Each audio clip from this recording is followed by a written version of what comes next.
There is a particular kind of silence that belongs only to the ancient world. It is not the silence of emptiness. It is not the silence of a room where nothing lives, or a field where no wind blows. It is something far older than that. A silence that hums very softly with everything that has ever been felt and thought and dreamed by the long, long line of human beings who walked this earth before us. It is the silence of stones that remember, of sand that holds the shape of footprints 10,000 years old, of stars that look down on cities we will never fully know, shining tonight as they shone then, as patient and as quiet as they have always been. Close your eyes for a moment and imagine that silence. You're standing somewhere very old. The air is warm and carries a scent you cannot quite name, something between dust and rain and green growing things, and underneath it all, the faintest trace of smoke from a fire that went cold before your grandparents' grandparents were born. The ground beneath your feet is uneven with ancient stones, and the sky above you is a isthmus, so full of stars that it seems to press down gently, like a soft hand on your shoulder, like the sky itself is telling you to rest, to breathe, to be still. All around you, the ruins rise in the darkness. Great walls, some fallen into rubble, some still standing with a dignity that refuses to crumble. Archways that frame nothing but moonlight. Pillars that once held roofs over people who laughed and worried and loved and slept just as you do, and who woke each morning into a world that felt completely ordinary to them, even though to us it would feel like stepping into a dream. This is the ancient world, and it is still here. Beneath the cities we have built, beneath the roads we drive on, beneath the farmland and the forests, it is still here. Layer upon layer of lives lived, of things made and lost and buried and waiting with extraordinary patience, waiting for us to come along with our curious hands and our careful brushes and our wondering minds and ask, what was this? Who made you? What did it mean? And the beautiful, endlessly beautiful thing is this: the ancient world answers us, but never completely. It gives us just enough to make us love it. A carved stone face that smiles with some private secret. A painting on a cave wall that is fresh with colour, as if the artist just stepped outside. A mechanism of bronze gears so intricate that it seems impossible. A map so accurate that it should not exist. It gives us these things, and then it goes quiet again, wrapping itself in that deep old silence, letting us sit with the mystery. Tonight, we're going to wander together through some of those mysteries. We're going to walk the moonlit paths between the questions that the ancient world has left us, not to solve them, because some of them may never be solved, but simply to wonder at them. To hold them gently in our minds the way you might hold a beautiful stone you found on a beach, turning it slowly, feeling its weight, appreciating the fact that the sea shaped it long before you arrived. There's nothing more restful than wondering about things that are very old and very far away. The ancient mysteries have had thousands of years to become peaceful.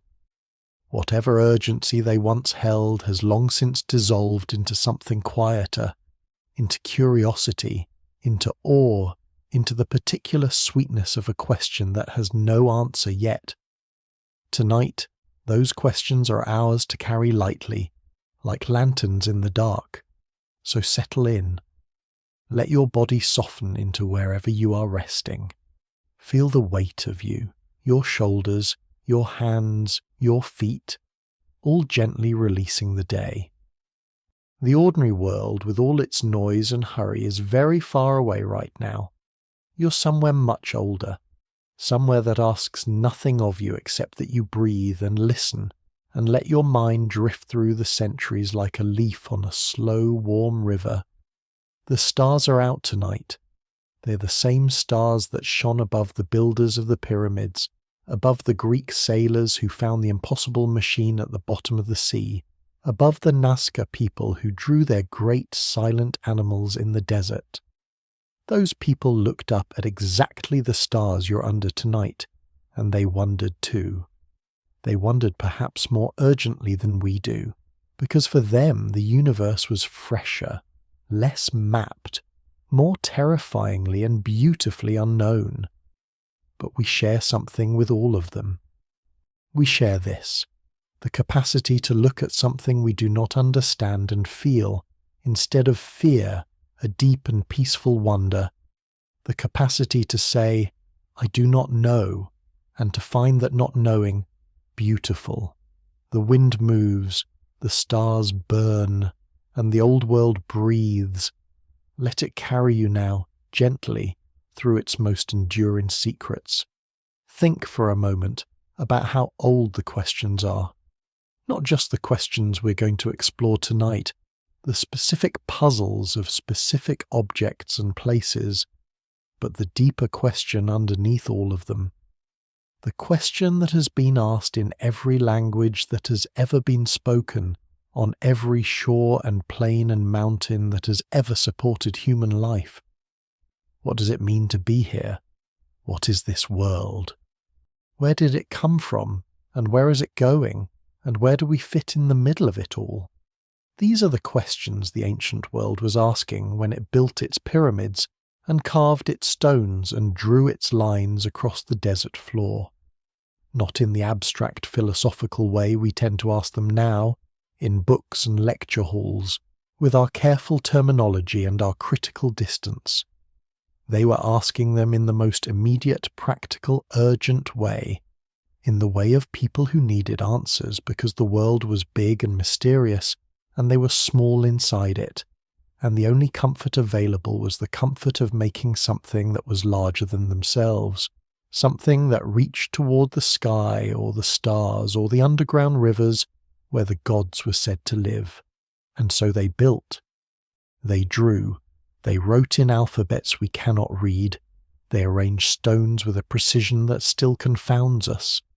They drew animals in the desert that only the sky could see. They made machines of bronze that should not have existed for another 14 centuries. They told each other stories about great floods and sunken islands and the cities of the gods.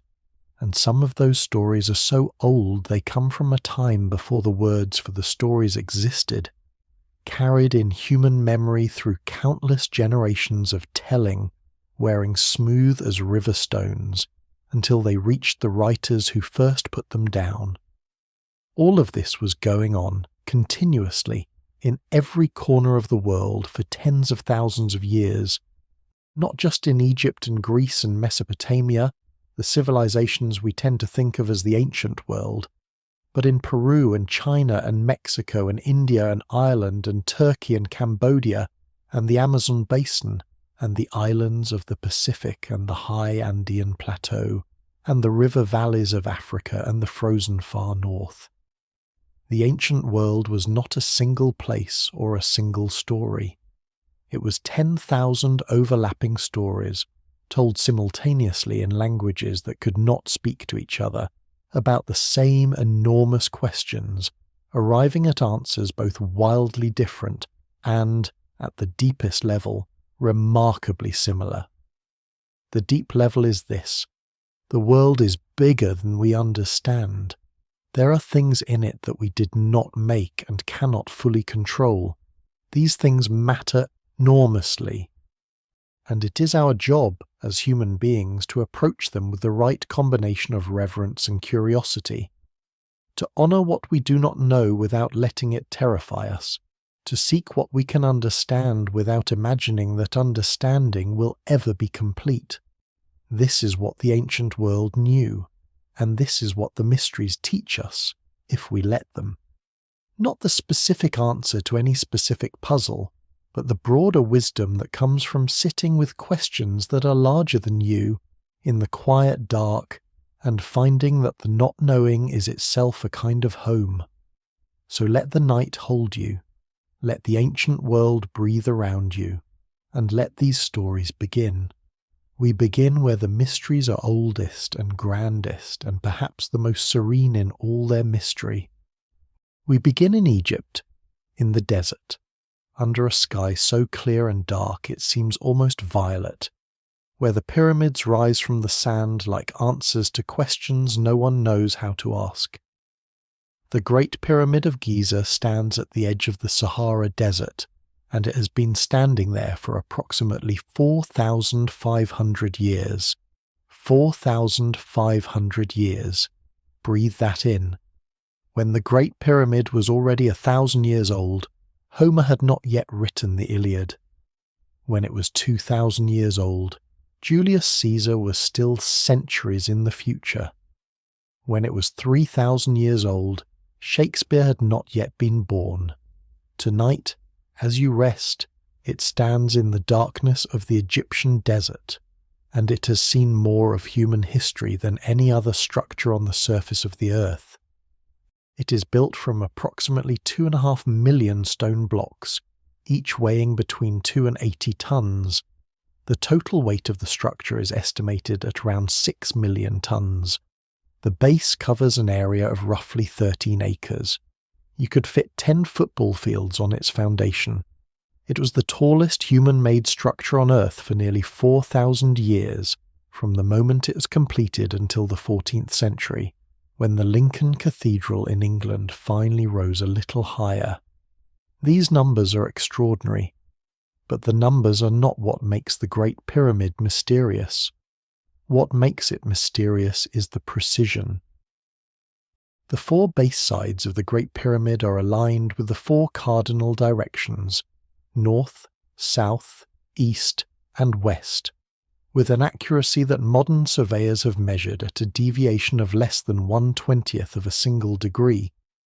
In a world without satellites, without GPS, without the electronic instruments we use today to determine direction, the ancient Egyptians aligned a 13-acre base to the cardinal points of the compass with an error smaller than you could detect by eye. The base itself is level to within 2 centimeters across its entire 430-foot length. Not 2 feet, 2 centimeters. Across a surface larger than several city blocks, the ancient builders achieved a flatness that would challenge a modern construction team working with laser levels and spirit levels and every precision tool available to us. The 4 sides are equal in length to within a difference of only about 20 centimeters. On a structure 530 feet wide on each side, this represents an error of less than 1/10 of 1%. And the Great Pyramid is oriented not just to the cardinal directions, but to the stars. The narrow shaft that runs from the king's chamber upward through the body of the pyramid at an angle of approximately 32 degrees, in the age when the pyramid was built, this shaft pointed directly at the star Thuban, which was then the pole star, the star around which all others appeared to rotate. The southern shaft from the king's chamber pointed toward the belt of Orion. The ancient Egyptians called Orion's belt the constellation of Osiris, their god of the dead and resurrection, and the 3 great pyramids of Giza mirror the arrangement of those 3 stars with an accuracy that has fascinated astronomers and archaeologists for decades. The question that hangs over all of this in the warm desert night is simply, how? How, without iron tools, without the wheel as we know it, without cranes or pulleys or mechanical advantage beyond the simplest forms, did a people of the ancient world cut stone to tolerances measured in fractions of a centimeter, transport blocks weighing dozens of tons across miles of desert, stack them 240 feet into the air, and do all of this while maintaining alignments with the stars so precise that our modern instruments can barely improve upon them? The traditional answer, and the one that archaeological evidence most strongly supports, is organized human labor on a massive scale. We know from ancient records and from the remains of the workers' village discovered near Giza in the 1980s that the pyramid builders were not, as was once believed, slaves. They were workers, skilled and unskilled both, who were fed and housed and given medical care. Analysis of their bones shows fractures that healed, evidence that injured workers received treatment. They ate beef, a luxury, in significant quantities. They were, in some meaningful sense, cared for.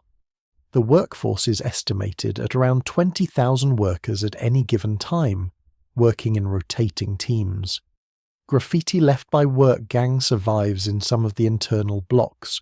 Small pieces of ancient humour and pride, names and phrases like Friends of Khufu scrawled by workers identifying their team. These tiny human marks, hidden inside the vast stone body of the pyramid for 4,500 years, have an effect on the imagination that is deeply moving. Real people wrote those words. People with names and friends and a rough sense of humour, doing one of the most extraordinary physical feats in human history. But the precision remains haunting. Modern experimental archaeologists have replicated many aspects of the pyramid's construction using period-appropriate methods. Copper chisels, wooden sledges, water-lubricated ramps, and organised labour.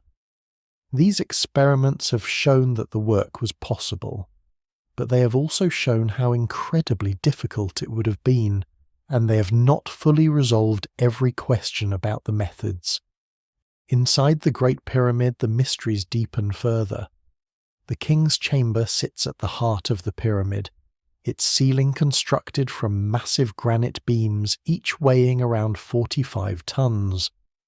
The chamber is sheathed in red Aswan granite, quarried more than 500 miles away in southern Egypt, and transported by river and then overland to Giza. The precision of the stonework in this chamber is such that a piece of paper cannot be slid between the joints. 45-ton blocks of granite fitted together with the tolerances of fine furniture. Above the king's chamber, archaeologists have discovered a series of narrow chambers they call relieving chambers, spaces that distribute the enormous weight of the pyramid above and prevent the ceiling of the king's chamber from being crushed. In the 1980s, robotic cameras sent into some of these chambers found strange markings on the walls, the only hieroglyphics in the entire pyramid. Whether these markings are merely the graffiti of ancient workers or something more intentional remains a question. In 2017, an international project called Scan Pyramids used muon tomography, a technique borrowed from particle physics, which detects the trails left by cosmic ray particles passing through solid matter, to scan the interior of the Great Pyramid without touching it. The results revealed a previously unknown void deep inside the structure, a large empty space above the Grand Gallery, approximately 100 feet long, whose purpose is entirely unknown. It does not connect to any known chamber. It does not appear in any ancient text. It simply exists, silent and inaccessible, inside one of the most studied buildings in human history. What is it for? Is it another relieving chamber? Is it a space with some ritual purpose? Is it perhaps an approach to a chamber yet undiscovered? No one knows. The Great Pyramid does not give up its secrets easily. It stands in the desert night under the stars it was built to reflect, and it keeps its silence, and its silence is magnificent. Imagine for a moment the night in ancient Egypt when the pyramid was young. Not the construction, the completion. The moment when the last stone was set, when the bright white limestone casing blocks that originally covered the entire structure, now mostly gone, stripped away for building material in later centuries, caught the desert moonlight and made the pyramid glow like something not entirely of this world. The priests and the workers and the pharaoh's officials standing in the darkness, looking up at this enormous white shape rising into the Egyptian night, the stars above them wheeling in their slow circles, the silence of the desert holding everything. They had built something that would outlast everything they knew. They may not have imagined us, the people thousands of years in their future who would come with their cameras and their scanning machines and their books and their questions, but they built something worthy of being wondered about for exactly this long, as if they knew, as if the precision itself was a kind of message, a signal fired across the centuries. We were here, and we were capable of this, and we want you to wonder. Tonight, the Great Pyramid stands, and we wonder. And there is something very peaceful in that. There are smaller mysteries within the greater mystery that deserve their own moment of attention. The granite coffer in the king's chamber, for instance. A massive rectangular box open at the top, carved from a single block of red Aswan granite. The coffer is too large to have been moved into the chamber after the pyramid was built. It must have been placed there during construction, meaning the entire chamber was built around it. It was probably meant to hold the pharaoh's sarcophagus, though no mummified remains were found there when it was first explored in modern times. The interior of the coffer is machined, that is the only accurate word, to an extraordinary level of precision. The angles are right angles, the surfaces are flat. The finish is smooth in a way that required considerable skill to achieve in granite, one of the hardest of all stones. The granite itself came from Aswan, more than 500 miles to the south. The journey by river around the Great Bend of the Nile and then north to the Delta and then to Giza was long and complex. The logistics of moving multi-ton blocks of granite on barges for 500 miles and then from the river to the building site and then up the increasingly steep ramps as the pyramid rose is staggering in its implications. The supply chain that fed the construction of the Great Pyramid was one of the most complex logistical operations in the ancient world, comparable in its demand for coordination and record-keeping and resource management to a modern large-scale construction project. And it happened in 2560 BCE, before writing was widespread, before the wheel was in common use in Egypt, before any of the mechanical advantages we take for granted in modern engineering were available. The pharaoh for whom the Great Pyramid was built was Khufu, known to the Greeks as Cheops. He ruled Egypt for perhaps 23 years, during which the pyramid was built. Almost nothing else is known about him as a person. The historical record is almost entirely silent about his character, his beliefs, his daily life. The only confirmed contemporary portrait of the man who ordered the construction of the largest stone building in history is a tiny ivory statuette, less than 3 inches tall, found at Abydos in 1903. It shows a seated figure with a confident, compact presence. That small, calm face is all we have of the man whose monument still defines the skyline of Giza, 4.5 millennia after his death. In a way, this anonymity is appropriate. The pyramid outlasted everything that was personal about its builder: his voice, his face, his memories, his relationships, his fears, whatever he thought and felt as he lay in his final days knowing that his monument was ready to receive him. Only the monument remains. The monument and the mystery of how anyone could have decided that this was possible and then made it so.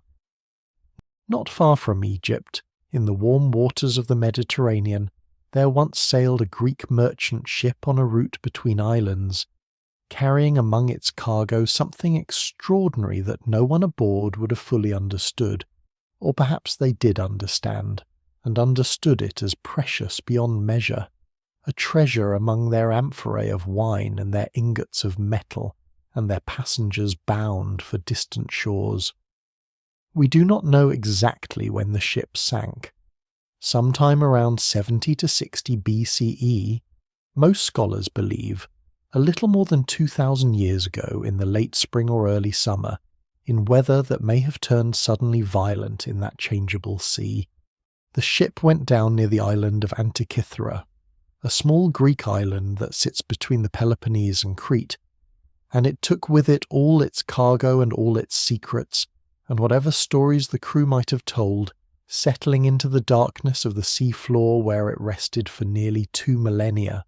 In the year 1900, a group of Greek sponge divers, driven off their usual routes by a storm, found shelter near Antikythera and decided to dive in the unfamiliar waters.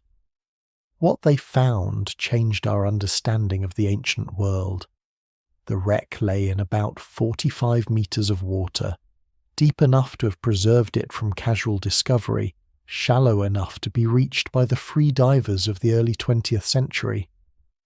Over the following months, working with the Greek government, the divers brought up an astonishing haul of ancient treasure, bronze and marble statues of extraordinary quality, glassware, amphorae, jewellery, coins. The Antikythera wreck, as it came to be known, was the richest ancient shipwreck yet discovered, and its treasures still grace the National Archaeological Museum in Athens. But among all the beautiful objects, one piece was different. One piece looked, at first, like nothing special. A lump of corroded bronze, greenish and encrusted with the hard deposits of 2,000 years on the sea floor. It was so encrusted that its true nature was not immediately apparent. Investigators who examined it at first thought perhaps it was part of an astrolabe, a navigational instrument. It was set aside while the more obviously beautiful objects received attention. Over the following decades, as the crust slowly dried and cracked and pieces fell away, the extraordinary nature of the object began to reveal itself. It was a machine, a mechanical device of almost inconceivable sophistication, containing at least 30 separate bronze gears of different sizes, arranged in a system of such complexity that it seemed to belong to a different era entirely. The gears were engraved with tiny scale markings. Dials on the front and back of the device bore inscriptions in ancient Greek, describing astronomical cycles. The whole thing had been housed in a wooden case roughly the size of a shoebox, with doors on front and back that bore additional text. It was, in short, a computer, an analog computer, a mechanical device designed to calculate and display the movements of celestial bodies. It predicted the positions of the sun and moon. It tracked the metonic cycle, the 19-year period after which the moon's phases repeat on the same calendar dates. It predicted solar and lunar eclipses, using a system of interlocking cycles that required a sophisticated understanding of Babylonian astronomical records. It tracked the 4-year cycle of the Olympiad, the cycle of the ancient Olympic Games. Some researchers believe it also tracked the positions of the 5 planets visible to the naked eye: Mercury, Venus, Mars, Jupiter, and Saturn. All of this from a device 2,000 years old. To understand how extraordinary this is, consider the next mechanical device of comparable complexity, the astronomical clock, using similar gear mechanisms to track the movements of celestial bodies, does not appear in the historical record until the 14th century CE. There is a gap of approximately 1,400 years between the Antikythera mechanism and the next known mechanism of similar sophistication. In the history of technology, this gap is almost without parallel. It is as if someone in the year 1620 discovered a working laptop computer. Modern researchers, using X-ray tomography, a technique that uses X-rays to create 3-dimensional images of the interior of opaque objects, have gradually revealed more and more of the mechanism's interior. The Antikythera Mechanism Research Project, an international collaboration involving researchers from across Europe and the United States, has spent years studying the fragments. There are 82 of them held in Athens, and building computational models of how the gears once meshed. The inscriptions on the mechanism have been painstakingly reconstructed. Some of them are extraordinary in their scientific detail, describing the varying speed of the moon's motion through the sky, a phenomenon caused by the moon's elliptical orbit, which the ancient Greek astronomer Hipparchus had modelled mathematically in the 2nd century BCE. The mechanism appears to embody Hipparchus's model in mechanical form, using a pin-and-slot mechanism to reproduce the moon's varying speed with remarkable accuracy. In 2020 and 2021, researchers at University College London published a proposed reconstruction of the full front panel of the mechanism, suggesting that it tracked all 5 known planets, in addition to the Sun and Moon, using a system of nested gears arranged in a beautiful and ingenious configuration. The paper caused excitement throughout the scientific world because it suggested the mechanism was even more sophisticated than previously understood. Who made it? We do not know. Ancient texts mention a tradition of mechanical astronomical modelling on the Greek island of Rhodes, and some researchers believe the mechanism may have been made there, possibly in the workshops of a school of astronomy associated with the philosopher Posidonius, or possibly in the tradition of the astronomer Hipparchus himself. The island of Rhodes was, in the 2nd and 1st centuries BCE, a centre of learning and technical sophistication, a place where the ancient world's knowledge of mathematics, astronomy and mechanics came together. But whoever made it, they have left no record of themselves. They built something of extraordinary beauty and precision, and then it slipped beneath the sea, and the knowledge of how to build such things was lost, and the world waited 14 centuries for someone to rediscover the same principles. There is something quietly heartbreaking in that, and something quietly wonderful. The mechanism survived. The ocean kept it, cold and dark until the right moment, until we were ready to find it and finally begin to understand it. The Antikythera mechanism now rests in a glass case in Athens, its bronze fragments green and ancient, and researchers still gather around it with their scanning machines, still finding new inscriptions, still piecing together the full beauty of what it was. It is one of the most studied objects from antiquity, and it still, after more than a century of study, holds secrets. On quiet nights in Athens, the museum is still and dark, and the mechanism rests behind its glass, its gears forever still now, no longer counting out the days and months, no longer pointing its patient bronze fingers at the wheeling positions of the planets. But it remembers, in its metal and its inscriptions, the hands that made it, the mind that designed it, the ancient genius that somehow 2,000 years ago looked at the movements of the sky and said, "I can build a machine to hold all of this. It is the most improbable treasure in the world, and it is ours to wonder at." Before we leave the world of ancient Greek science, it is worth pausing on the broader context that produced the Antikythera mechanism, because that context is itself remarkable and often overlooked. The civilization that built this device was one in which intellectual curiosity was not merely tolerated but actively celebrated, in which the pursuit of knowledge about the natural world was seen as among the highest human activities. The ancient Greeks did not always agree about the conclusions, but they agreed about the importance of the project, and so they produced, in a period of roughly 5 centuries, more foundational intellectual work than any civilization before or since. They developed formal logic, the method of rigorous deductive reasoning from premises to conclusions. They developed geometry as a formal mathematical system, codifying it in Euclid's Elements with such completeness that it remained the standard textbook for 2,000 years. They developed the foundations of physics, as Archimedes derived the principles of levers and buoyancy, with a mathematical precision that would not be surpassed until Newton. They developed systematic biology, as Aristotle catalogued hundreds of species and made observations about their anatomy and behaviour that were not substantially improved for nearly 2,000 years.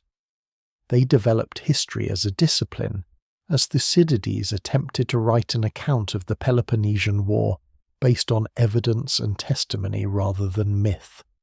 And they built the Antikythera mechanism, a device that embodies, in bronze and gears, the mathematical sophistication of their astronomical understanding. A device that shows, not in text, but in working machinery, how completely they had mastered the cycles of the sun and moon and planets. What happened to this tradition? Why did the chain break? The answer is complex, involving the political collapse of the Greek world, the rise of Rome, the gradual fragmentation of the intellectual centres of the ancient world, and ultimately the long disruption of the medieval period. The knowledge was not entirely lost. It survived in Arabic translations, in the copying activities of monastic scholars, in the persistence of the Byzantine tradition.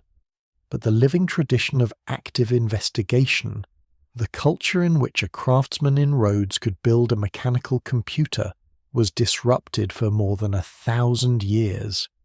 This is not cause for bitterness. It is cause for wonder at how much was preserved against all the odds, and how brilliantly it was taken up again. But it does invite a certain quiet melancholy, the melancholy of all that might have been, all the devices that were never built, all the problems that were never solved, all the knowledge that was in those 5 centuries available and then not. The mechanism is beautiful in its bronze fragments. The mechanism is beautiful in its implications. But perhaps it is most beautiful as a kind of promise, proof that the human mind at its best is capable of things that seem impossible, and that these achievements, once made, can survive the worst that time can do to them, and find their way, improbably, into the wondering hands of the future. Some mysteries are made of stone, and some are made of stars, and some are made of water and bronze. But some of the most beautiful mysteries in the world are made of words, or rather of things that look like words, arranged in the careful hand of someone who meant to say something, who sat at a table somewhere and dipped a quill or a reed or a brush, and wrote, page after page after page, with the quiet purposefulness of a person conveying knowledge they believe to be real and important. But the words say nothing that we can understand. They have never said anything we can understand, and we've been trying to read them for over a century. The Voynich manuscript is a book. It is a small book, handwritten on vellum, prepared calfskin, in a careful, practised hand. It contains approximately 240 pages, though some scholars believe as many as 30 or more pages may have been lost or removed at some point in its long history. The pages are illustrated with beautiful, strange drawings, botanical illustrations of plants that do not appear to exist, or that have been so stylized as to be unrecognizable, diagrams of astronomical or astrological circles and charts, illustrations of small naked figures bathing in pools connected by elaborate pipe systems, and what appear to be pharmaceutical illustrations of jars and containers alongside plant illustrations. The text that fills the margins and surrounds the illustrations is written in an alphabet that appears in no other known manuscript, in no other known document, in no other known inscription from any corner of the world. The letters are smooth and practised. Whoever wrote them had clearly written them many times before, and they flow across the page in a direction we read as left to right, with spaces suggesting word breaks, with consistent patterns suggesting some kind of grammar or syntax. But no one has ever decoded it. The book takes its name from Wilfrid Voynich, a Polish book dealer who acquired it in 1912 from a collection at the Villa Mondragone in Italy, where it had apparently been held for some time. Voynich recognised it as extraordinary and spent the rest of his life trying to find someone who could read it. He could not. Since then, the manuscript has been studied by professional cryptographers, linguists, historians, artificial intelligence researchers, and countless dedicated amateurs. It has been subjected to every code-breaking technique available, from the simple frequency analysis methods of classical cryptography to the sophisticated machine learning algorithms of the 21st century. It has generated hundreds of academic papers, several books, and an enormous number of competing theories. Carbon-14 dating of the vellum, conducted in 2009, placed its creation in the early 15th century, between roughly 1404 and 1438. This was a period of considerable intellectual activity in Europe, the early years of the Renaissance, when knowledge from the Islamic world was flowing into European universities, when scholars were experimenting with ideas about medicine, astronomy, alchemy, and the natural world.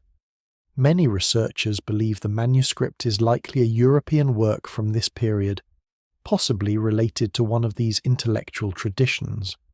But whose intellectual tradition? And is it actually a language at all? Statistical analysis of the text patterns has been among the most productive and most contentious area of study. The text has what linguists call word length distribution, entropy, and repetition patterns that are consistent with natural human language. That is, the statistical fingerprints of the text resemble those of real languages rather than random sequences of symbols.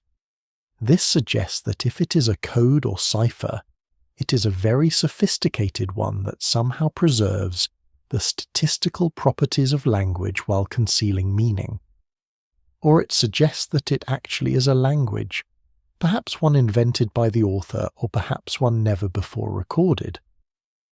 The vocabulary of the Voynich text, if we can call it that, numbers somewhere in the range of 5,000 to 8,000 unique word forms, a plausible vocabulary for a specialized subject such as herbalism or medicine or astronomy. Certain symbol sequences appear frequently in certain sections of the manuscript and rarely in others, suggesting that the text has structure and is not random. In 2018, a researcher from the University of Alberta, Greg Kondrak, along with his student Bradley Hauer, used artificial intelligence analysis to suggest that the underlying language of the manuscript might be encoded Hebrew, with vowels removed. This generated considerable excitement, though other researchers have been skeptical, noting that the proposed decipherments of individual words are speculative and that the theory does not provide a consistent readable text.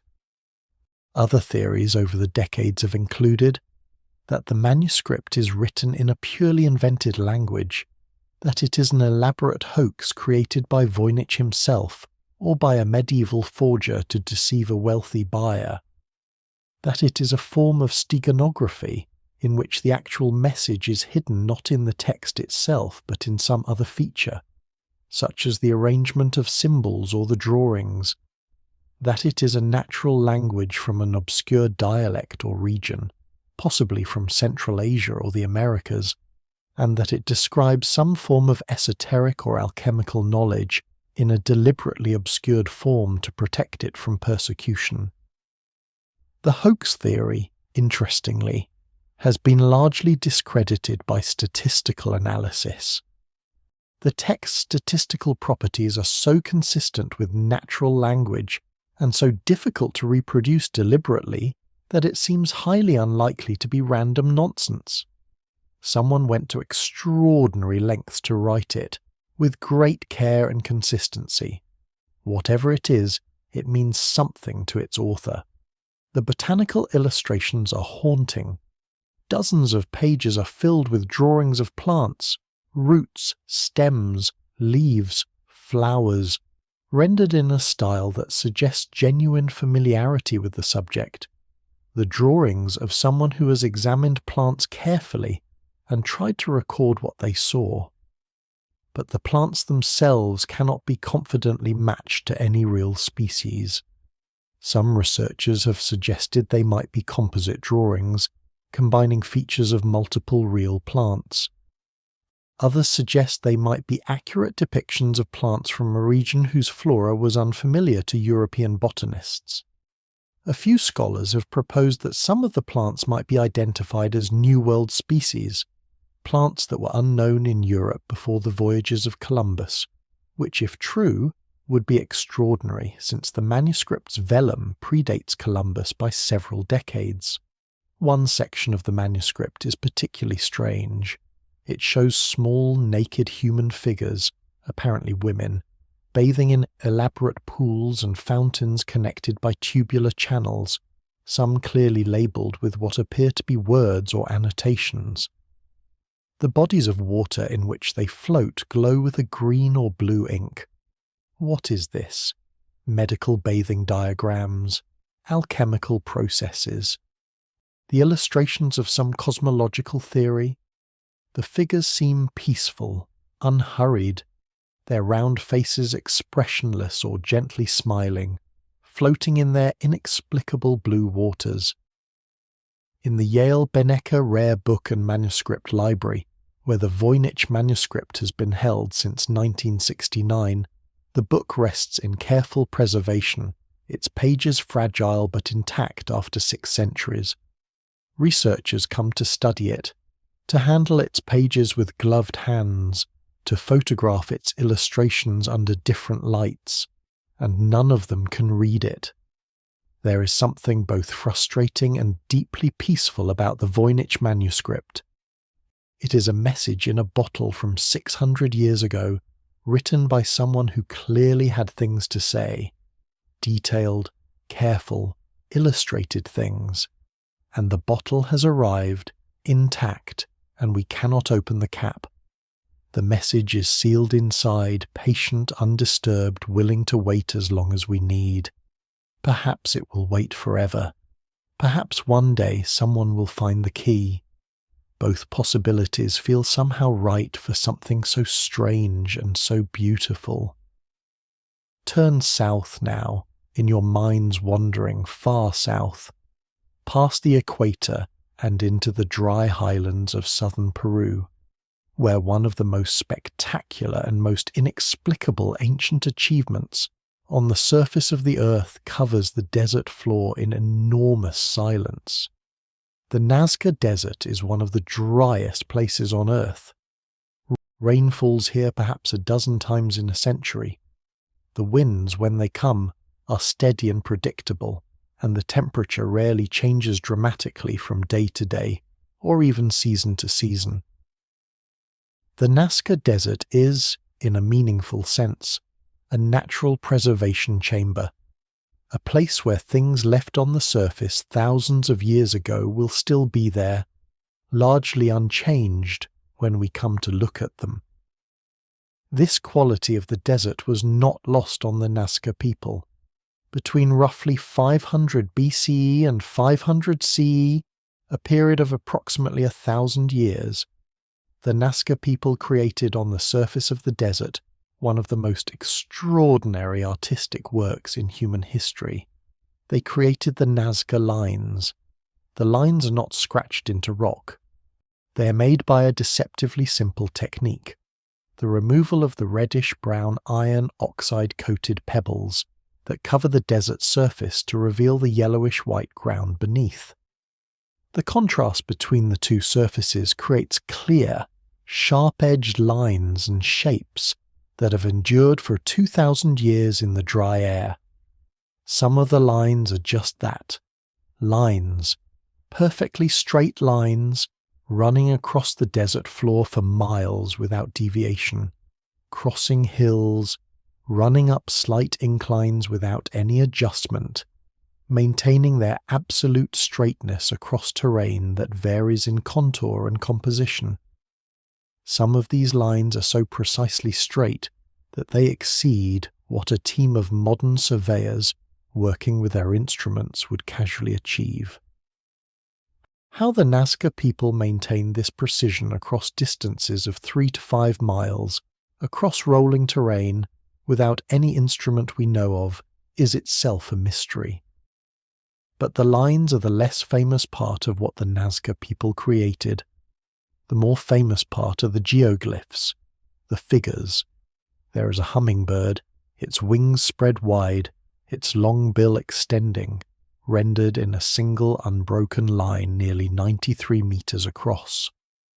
There is a condor, wings spanning over 100 meters. There is a monkey, its long spiral tail curling beside its compact body, the whole figure about 150 meters from head to tail.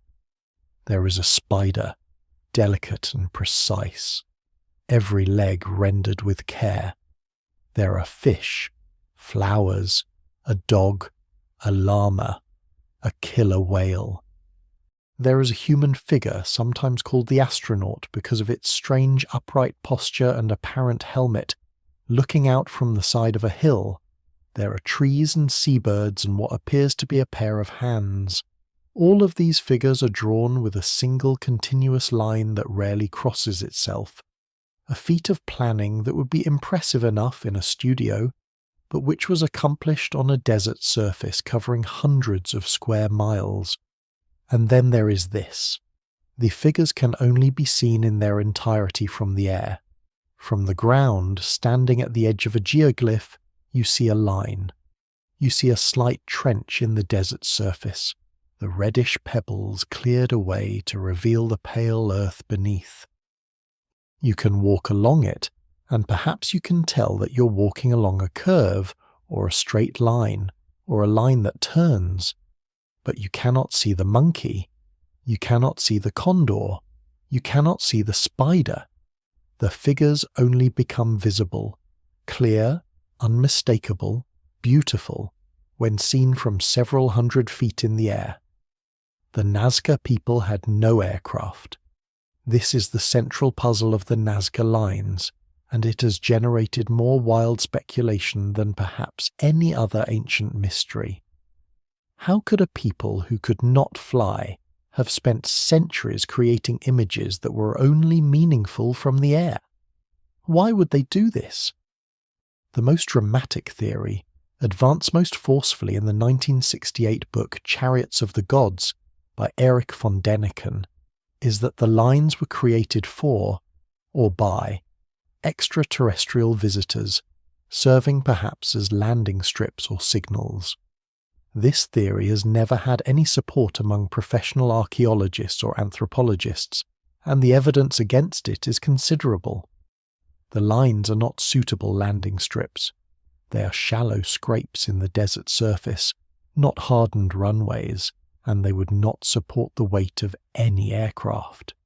They would also be invisible from space, which rather undermines their purpose as signals. More serious theories focus on what the Nazca people themselves left behind. Archaeological evidence suggests that the Nazca had an elaborate cosmological and religious system, centered on water, fertility, and the mountain spirits called Apus. The desert, despite its apparent lifelessness, was sacred to them, a place where the spirit world was close to the surface, where rituals could be performed that would reach the gods. Researcher Johann Reinhard has proposed that the lines were ceremonial walkways created to be walked in procession during religious rituals. Many of the lines do point toward mountain peaks or water sources, and the act of walking a great animal figure inscribed in the earth might have had profound ritual meaning, a kind of communion with the spirit represented by the animal, a prayer written in footsteps on the body of the desert itself. Other researchers have focused on the astronomical alignments of the lines. Astronomer Phyllis Pitluger, working with data from the Adler Planetarium in Chicago, has argued that the spider figure aligns with the constellation Orion. Other alignments with solstice sunrises and sunsets have been proposed. The Nazca certainly had a sophisticated calendar. Their ceramic art shows complex astronomical knowledge, and it is quite possible that some lines served as astronomical markers. But perhaps the most humanly resonant theory is the simplest one. The Nazca believed their gods watched from the sky. To make an offering to a sky god, or to send a message to one, you would want to make something that could be seen from the sky. The gods could see. The gods were watching. The images were made for eyes that were not human. This explanation does not require spacecraft or alien visitors. It requires only that we take seriously the Nazca people's own worldview, a world in which the sky was populated with powerful beings who watched the earth, in which the actions of humans on the ground had meaning in the heavens. In that world, drawing a great condor on the desert floor, visible to the condor gods above, was a completely rational act. The figures were prayers, big, beautiful, patient prayers, drawn in the desert by people who believed they would be seen. They were, they are. But the eyes that see them now are ours, cameras and satellite sensors, and the eyes of tourists in small propeller planes, banking over the desert in the thin Peruvian light, looking down at the monkey, the hummingbird, the spider in its strange and perfect silence. The Nazca people are gone, but their prayers remain, undimmed in the dry desert air. Beyond the mysteries that can be measured and photographed and scanned, there is another order of ancient mystery, the kind that exists in the borderland between history and legend, between the recoverable past and the story we tell ourselves about what we have lost. Atlantis lives in this borderland. It has lived there for nearly 2,500 years, since Plato first wrote about it in two dialogues, the Timaeus and the Critias, composed around 360 BCE. Plato described Atlantis as a great island civilization, larger than Libya and Asia combined, situated in the Atlantic Ocean beyond the Pillars of Hercules, what we call the Strait of Gibraltar. The Atlanteans were, in Plato's telling, an advanced and powerful people who had grown corrupt and arrogant over generations, and who were consequently struck down by the gods in a great cataclysm, their island sinking into the sea in a single day and night. Whether Plato intended this as historical fact, as moral allegory, or as something between the two has been debated by scholars for 24 centuries. Plato himself claimed to have received the story from the Athenian statesman Solon, who supposedly heard it from Egyptian priests who possessed records of the ancient catastrophe. The chain of transmission, Egyptian priests to Solon to Plato, is plausible in its general form, since Egypt did maintain extraordinary long-lived traditions of historical record, and since Solon is known to have travelled to Egypt. But the details Plato gives are so perfectly suited to his philosophical purposes, Atlantis is a negative exemplum, a demonstration of what happens to a civilization that forsakes virtue for power, that many scholars believe it was a literary device, a myth created for didactic purposes rather than a real place described. The true believer tradition, however, has persisted and flourished. Atlantis has been identified with the Azores, with the Canary Islands, with a submerged plateau in the North Atlantic, with Minoan Crete destroyed by the Thera volcanic eruption around 1600 BCE, with Sardinia, with Bolivia, with the Bermuda Triangle, and with the continent of Antarctica. Each of these identifications has its proponents and its evidence, and each has been challenged. None has been accepted by mainstream archaeology. But here is the interesting thing about the search for Atlantis. Even if the specific story is legend, the search for it has led to real and important discoveries. The Thera eruption, whatever its relationship to the Atlantis myth, was a genuine catastrophe that destroyed the Minoan civilization and may have sent shockwaves through the Mediterranean world. The discovery of Bronze Age ruins submerged near Pavlopetri off the coast of Greece showed that coastal settlements really had been submerged by rising post-Ice Age sea levels. The exploration of the shallow seas around island chains has revealed evidence of ancient habitation now underwater. The ocean really has swallowed cities, not perhaps the great empire of Atlantis as Plato described it, but real places, real communities, real lives. As sea levels rose in the millennia after the last ice age, coastlines that had been home to human populations for thousands of years were slowly inundated. The people who lived on those coastlines, their stories, their settlements, their names, disappeared without record into the rising water. Off the coast of India, in the Gulf of Khambat, sonar surveys in 2001 discovered what appeared to be the submerged ruins of an ancient city at a depth of about 40 meters. Objects recovered from the site, if they came from the ruins themselves and were not merely sediment from the river that crosses the site, were carbon dated to as much as 9,000 years old.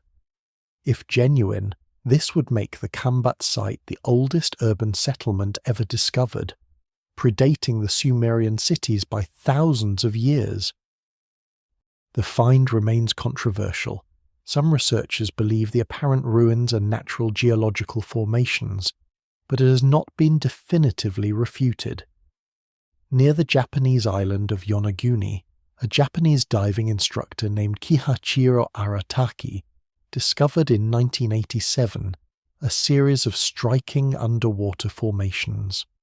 Large flat-topped platforms of stone, connected by right-angle edges and what appear to be steps and pathways, lying at depths of 5 to 25 meters. The Yonaguni Monument, as it is known, has been studied by geologists and archaeologists and has generated genuine controversy. Some researchers, including geologist Masaki Kimura, have argued that the structures show evidence of human modification, tool marks, carved faces, what may be drainage channels. Others argue the formations are entirely natural, the result of geological processes acting on the local sandstone, which tends to fracture in rectangular patterns. The debate has not been resolved. Yonaguni sits in a region where sea levels 10,000 years ago would have left these formations above the waterline, meaning that if they are artificial, they were made more than 10,000 years ago, which would make them the oldest known structural architecture on Earth. This possibility keeps the mystery alive and keeps the divers coming, gliding over the sunlit stone in the warm Pacific water, looking for the mark of ancient hands. The ocean keeps its secrets well. It is vast and dark and patient, and what it holds for as long as it chooses. The cities beneath the waves, the roads that once led to shores now flooded, the harbours and the fishing villages and the temples to sea gods now covered by the sea, those gods represented. They are there, in the dark and the cold, and we have barely begun to look for them. The legend of Atlantis, whatever Plato intended, has given us permission to look, and in looking, we have found that the world is older and stranger and more deeply inhabited than we knew. There are objects in museums and in private collections that seem, at first glance, ordinary, old, curious, perhaps decorative, perhaps functional, their surfaces patched with the green of age. But then you look more closely. Then someone explains what they are, and the ordinary dissolves into something profoundly strange. In the Iraq Museum in Baghdad there is a clay jar, roughly 14 centimeters tall, with an opening large enough for a thumb. Inside the jar, when it was found, were an asphalt stopper, a copper cylinder, and an iron rod. The jar dates to the Parthian period, roughly between 250 BCE and 250 CE. It was discovered near Baghdad in the 1930s, and it came to the attention of Wilhelm König, an Austrian archaeologist working at the museum. König looked at the jar. He looked at the copper cylinder. He looked at the iron rod. He noticed that if the jar were filled with an acidic liquid, grape juice say, or vinegar, both of which were abundantly available in ancient Mesopotamia, the copper cylinder and iron rod would form a rudimentary galvanic cell, an electrochemical cell, a battery. The Baghdad battery, as it became known, generates an enormous amount of controversy wherever it is mentioned. The evidence that it is a battery is circumstantial. No ancient text describes its use, no ancient illustration shows one being connected to anything, and there is no archaeological context suggesting electrical power was generated or used in Parthian Mesopotamia. Chemist Arne Eggebrecht claimed in the 1970s to have used a replica battery to electroplate a silver statuette with gold, and this claim was repeated widely, but it has not been fully substantiated. The alternative explanation, that the jars were simply used for storage, and that the copper and iron rod were stoppers and handles with no electrical function, is considered more plausible by most historians. And yet, the possibility remains, quiet and suggestive.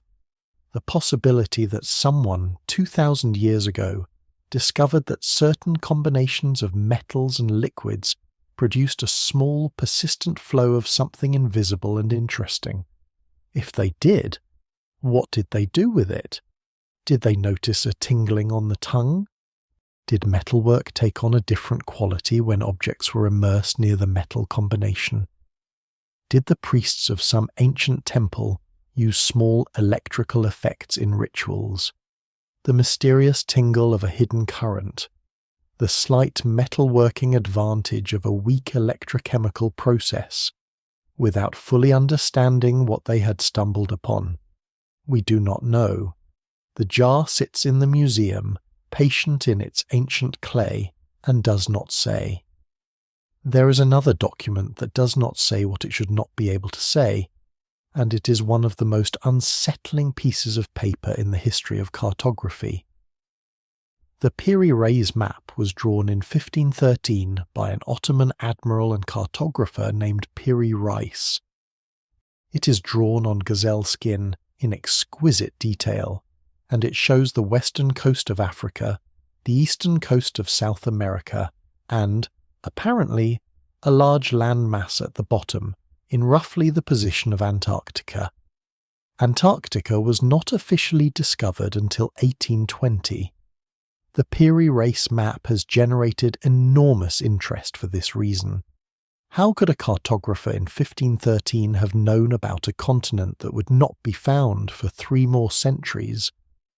The map's bottom landmass is sometimes identified as Antarctica, and in the 1960s, a retired US Navy captain named Lorenzo Bowen and a geography professor named Charles Hapgood argued that the map showed Antarctica as it appears beneath its ice sheet, as if it had been mapped before the continent was covered with ice, suggesting the existence of an ancient technologically advanced civilization capable of accurate global mapping. Hapgood's theory is presented in his 1966 book, Maps of the Ancient Sea Kings, which argues that accurate world maps existed in ancient times, made by a now vanished civilization, and were preserved and transmitted through various copies until they reached cartographers like Piri Reis. The professional response to Hapgood's theory has been skeptical. Cartographers and historians have argued that the bottom landmass on the Piri Reis map is not Antarctica at all. It is a speculative southern continent, called Terra Australis Incognita in various Renaissance maps, whose existence was widely theorized based on the philosophical principle that there must be a great landmass in the south to balance the known landmasses in the north.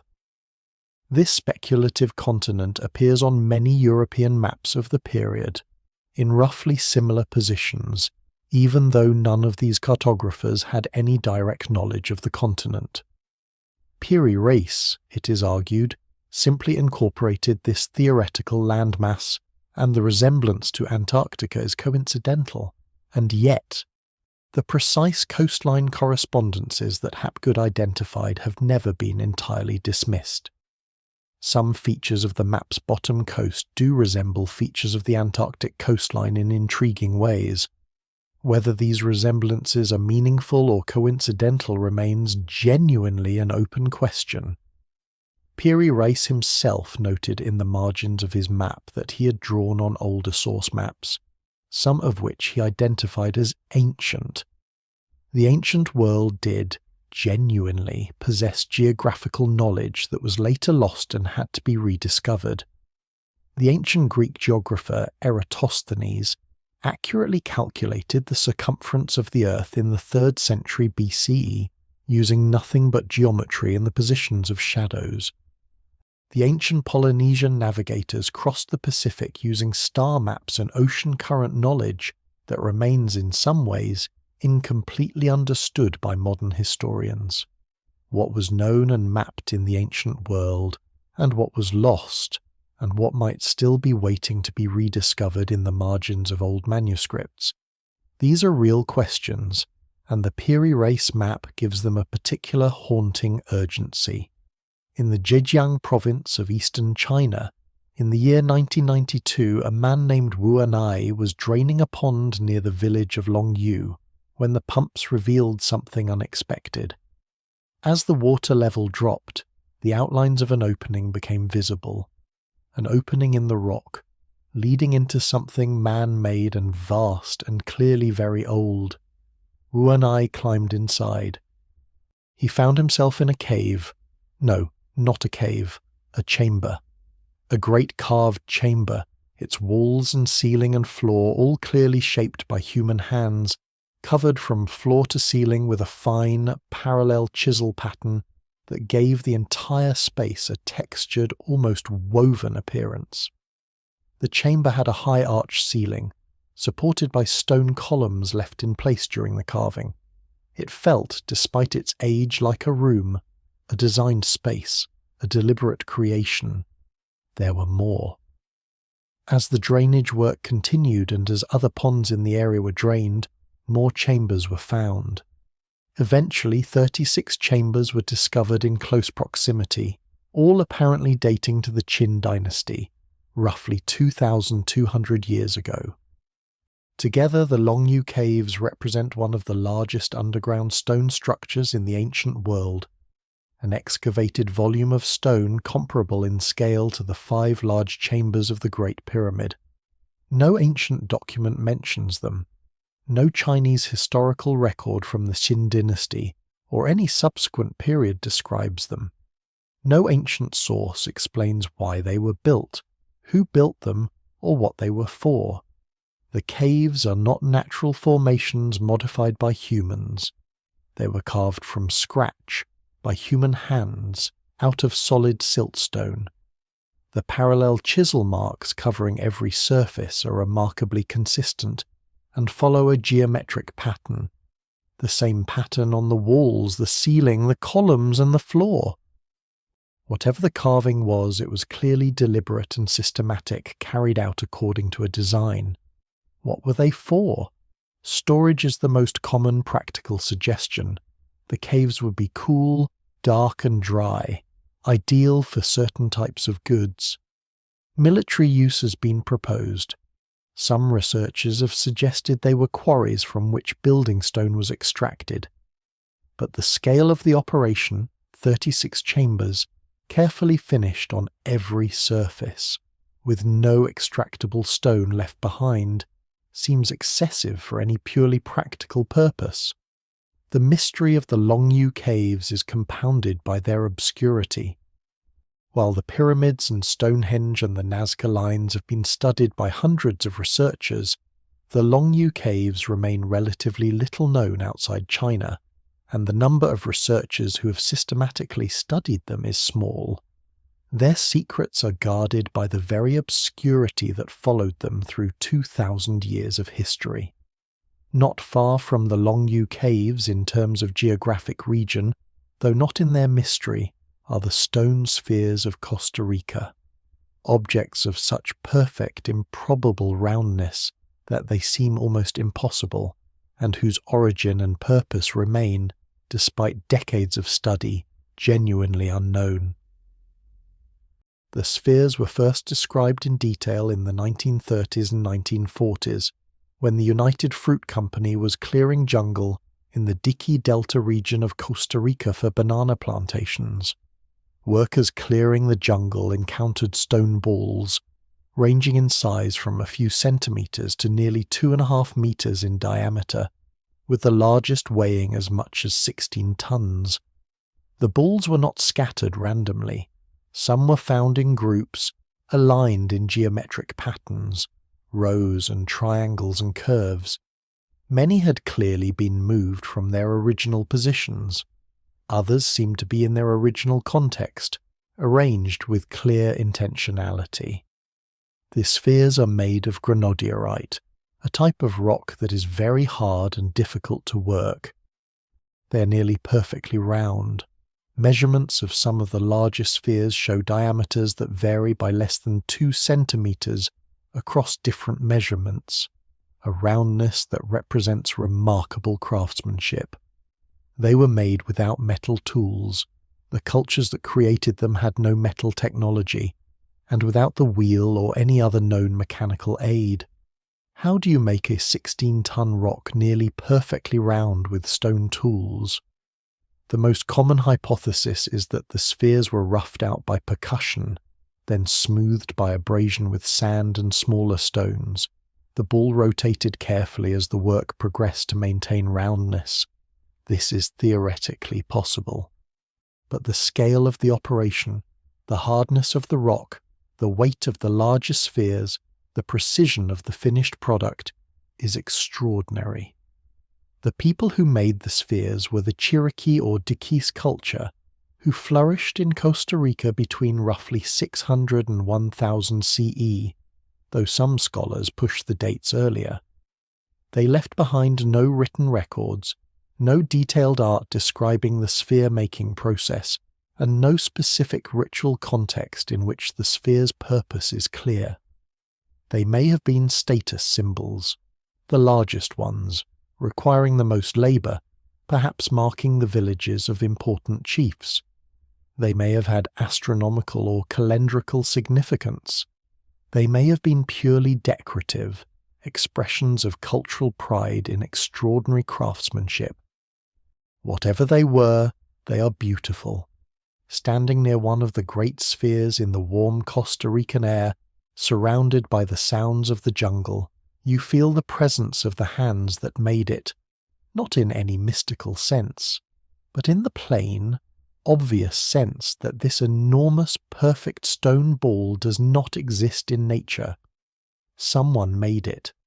Someone decided that this was worth making, and spent however many months or years it took to make it, and was proud of it. Someone cared enough about perfect roundness to achieve it on this enormous scale, with nothing but patient work. The stone spheres roll through our imagination, slow and perfect and mysterious. They will not tell us why they were made. They simply are, heavy and round and beautiful, waiting for us to admire them. Between all these great monuments and mysteries, the people who created them lived lives that were, in their way, completely ordinary to them. They woke in the morning, they ate, they worked, they worried about their children, their harvests, their health, their relationships with their neighbours and their gods. They went to sleep at night beneath the same stars that shine tonight above your sleeping city. Imagine them for a moment, not as ancient figures in museum paintings, solemn and symbolic, but as real people. The worker at Giza who carved his gang's name inside a pyramid block and made a small joke there in the dark, invisible to everyone for 4,000 years. He had a sense of humour. He had friends. He went home in the evening to his wife and his children, to his modest mud brick house in the workers' village, and he ate his beef and his bread and his beer, and maybe he complained about how heavy the stones were, and maybe he bragged a little about how good the work was coming along. The Greek navigator whose ship sank near Antikythera. He was a person, somewhere between youth and middle age, with a history of voyages and a knowledge of the sea that we can barely imagine. He knew the currents and the winds between these islands the way you know the roads of your own city. He had carried the mechanism, whatever he understood it to be, with the care appropriate to something valuable. And then the storm came, and the water came in, and the ship went down, and whatever life he had is gone, as completely gone as all the other lives of 2,000 years ago. The Nazca woman who walked the length of the hummingbird figure in some ancient ceremony, the line of her footsteps tracing the shape of the bird she could not see, knowing it was there in the ground beneath her feet because the priest told her, because tradition said so, because the gods in the sky were watching. What was in her mind as she walked? Was it reverence? Was it boredom, the way religious obligation sometimes generates? Was it a moment of genuine transcendence, a sense of being part of something enormous? We do not know. We cannot know. And the not knowing is itself a kind of treasure, because it keeps these people human. It keeps them mysterious in the way that all human beings are mysterious to each other, not because they are ancient, but because all interior lives are ultimately private. We cannot know what it felt like to be them. We can only know what they left behind, and what they left behind is extraordinary. The workers who built things that outlasted their civilization by thousands of years, the scholars who preserved knowledge that almost did not survive, the artists who drew on desert floors for gods who watched from the sky. They are all gone, and everything they left behind, these stones and mechanisms and manuscripts and lines, is everything they had to say to us. Now we wander deeper, through the widening darkness of the ancient world, into the vast and wonderful territory of the many mysteries that remain, and there are so many. The ancient world was not sparse in its wonders. It was full of them, full to the brim, and the centuries of discovery have only scratched the surface of what remains to be found, to be puzzled over, to be loved. In southeastern Turkey, on a hilltop above a plain that was grassland 12,000 years ago, there is a site that has completely rewritten our understanding of human prehistory.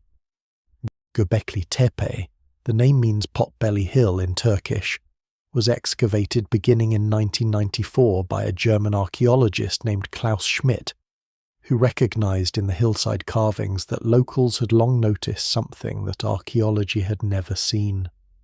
What Schmidt found were massive stone circles, composed of T-shaped pillars up to 5.5 meters tall and weighing up to 20 tons, arranged in rings and elaborately carved with depictions of animals, foxes, snakes, wild boars, cranes, aurochs, vultures, and more, the ancient wildlife of the region rendered in high relief with a confidence and skill that speaks of a long artistic tradition. The largest enclosures are 50 meters across. The pillars were clearly shaped with intent and precision, their surfaces smoothed, their carvings deliberate. The date of Göbekli Tepe's construction is approximately 9,600 BCE, 11,600 years ago. This predates the oldest known cities by approximately 6,000 years. It predates the invention of writing by 5,000 years. It predates the Great Pyramid by 7,000 years.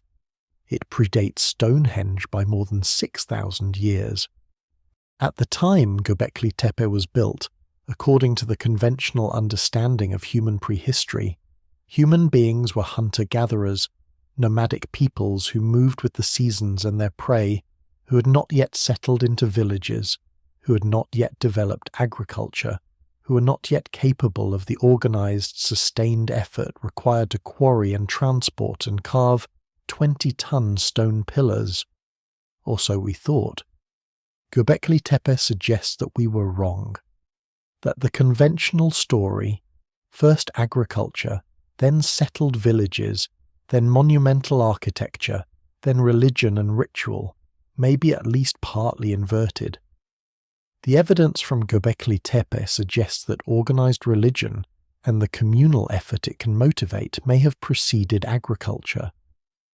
That the need to come together for ritual, for ceremony, for the maintenance of the great carved circles may itself have driven the development of settled life and agriculture.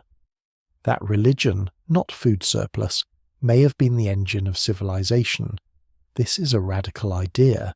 It is not universally accepted, but it is taken seriously, and it has changed the conversation.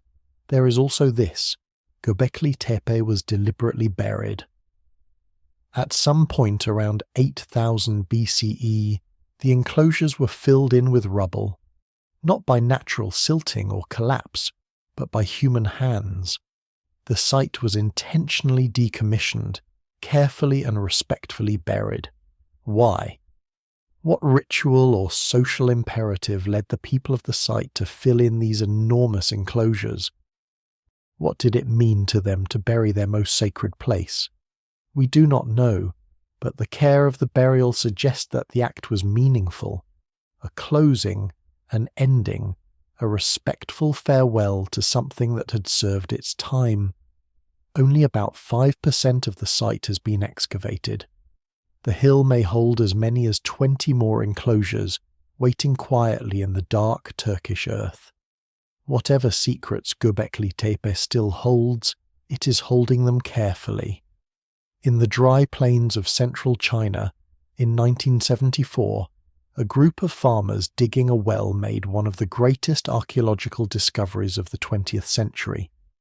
The well diggers, working near the city of Xi'an, struck terracotta, fired clay, and discovered the first fragments of what would prove to be an enormous underground army. The terracotta army was created to guard the tomb of Qin Shi Huang, the first emperor of a unified China, who died in 210 BCE. The tomb complex itself, a vast underground city described in ancient sources as containing rivers of liquid mercury, treasure palaces, and mechanical crossbow booby traps, has not been excavated. What has been excavated are the pit complexes that surround it, and those pits contain more than 8,000 terracotta soldiers, each one unique. 8,000 soldiers, no two faces alike. This is the aspect of the terracotta army that arrests the imagination most powerfully. The soldiers stand or kneel in formation, armed originally with real bronze weapons, swords, spears, and crossbows, many of which survived, wearing ceramic armor and carrying themselves with the posture of real soldiers. Their faces are detailed, their features distinct, their expressions ranging from serene to fierce to quietly contemplative. Some wear the beards or hairstyles of particular regions or ethnicities. Some appear to be infantrymen, others are cavalry, others are officers, distinguished by their insignia and their posture. The question of how 8,000 unique faces were achieved has been studied carefully. Researchers have found evidence for a modular production system. Heads, torsos, arms, and legs were manufactured separately, using a limited number of molds for each component, then assembled in combinations that produced variety. The specific facial features were then applied by hand, each soldier individualized by the craftspeople who assembled them. The resulting army is both mass-produced and handcrafted, both standardized and individual. But why? What was the purpose of this enormous effort? Tens of thousands of craftspeople working for years to create an army that would stand in pits underground, never seen by living eyes. The conventional explanation is that the terracotta army served as a substitute for the actual human sacrifice that had accompanied earlier Chinese royal burials. The soldiers would serve the emperor in the afterlife without requiring the deaths of real people. But the scale of the terracotta army and the extraordinary individual attention given to each figure goes far beyond any simple functional explanation. Qin Shi Huang was, by most accounts, a ruler of tremendous personal ambition and grandiosity. He unified China through military conquest, standardized the writing system, the currency, and the measurement systems, connected the existing northern walls into what would become the Great Wall, and generally remade the country in his own image. That he would want an army in the afterlife is not surprising. That he would want each soldier to be a unique individual, a real face rather than a generic figure, suggests something beyond practical planning, suggests perhaps a genuine belief that the afterlife was as real and as detailed as life itself, and that even in death, each soldier deserved to be recognized as a person, near the emperor's actual tomb mound, which has not been excavated and which surveys suggest is of enormous extent. The ancient Chinese historian Sima Qian wrote that the tomb contained an artificial landscape. Mountains and rivers of cast bronze, celestial features painted on the ceiling, and, most intriguingly, rivers of mercury meant to represent the rivers of China. Modern soil surveys have detected anomalously high concentrations of mercury around the tomb mound, suggesting that Sima Qian's account of the mercury rivers may have been accurate. Whatever lies beneath that mound has been waiting for 2,000 years, and we have not yet opened it. The mysteries of the terracotta army are not mysteries of engineering or purpose in the same way as the Great Pyramid. They are mysteries of interior life, of what it meant to this ancient emperor to surround himself in death with the faces of 8,000 individual human beings, of what he believed was waiting for him on the other side, and whether he imagined those clay faces would somehow be alive in the world he was going to. Moving now to Mexico and Central America, into the warm green lowlands and the high cool mountains where the Maya built one of the most sophisticated civilizations in the ancient world, we encounter mysteries of a different kind, the mysteries of knowledge so precise it makes you wonder what else they knew. The Maya calendar is not one calendar but many, nested inside each other like wheels within wheels, measuring time on scales from single days to periods of over 5,000 years. The most famous of these calendrical cycles, at least in popular culture, was the long count calendar, whose longest standard period, the Baktun cycle, spans approximately 5,125 years in our reckoning. The end of the 13th Baktun on December 21, 2012, widely misunderstood as a prediction of the end of the world, was actually a cyclical marker, like the odometer rolling over to zero, the beginning of a new great cycle. The Maya long count calendar requires extraordinary astronomical precision to construct. It incorporates the solar year, the lunar month, the Venus cycle, and other astronomical periods in interlocking ratios that required careful observation over long periods. The Mayans calculated the length of the solar year as 365.2420 days. Modern science gives it as 365.2422 days. They calculated the synodic period of Venus, the time Venus takes to return to the same position relative to the Sun as seen from Earth, as 584 days. Modern measurement gives it as 583.92 days. These are achievements of remarkable precision for a civilization working without telescopes or modern instruments. But perhaps the most haunting Maya mystery is not astronomical. It is historical. In the 9th century CE, the great Maya cities of the lowlands, Tikal, Copan, Palenque, Calakmul, and dozens of others were abandoned. Population decline occurred, monumental building ceased, and within a few generations the jungle reclaimed the pyramids and plazas that had been the centers of power for hundreds of years. What caused the collapse? Why did such a sophisticated and long-established civilization abandon its urban centers so abruptly? Current scholarship generally points to a combination of factors: prolonged drought, intensified by climate change, political fragmentation following centuries of warfare between rival city-states, overpopulation and agricultural exhaustion of the thin lowland soils, and possibly epidemic disease. No single cause explains the abandonment of every city, and the pattern varies across the region. Some cities declined earlier, some later, some collapsed catastrophically, others more gradually. The Maya did not disappear. Their descendants are alive and thriving today, but their classic period cities were lost to the jungle for centuries, and the full story of why the great centers were abandoned remains, in its details, a matter of active research and genuine uncertainty. The jungle has been generous in hiding what remains to be found.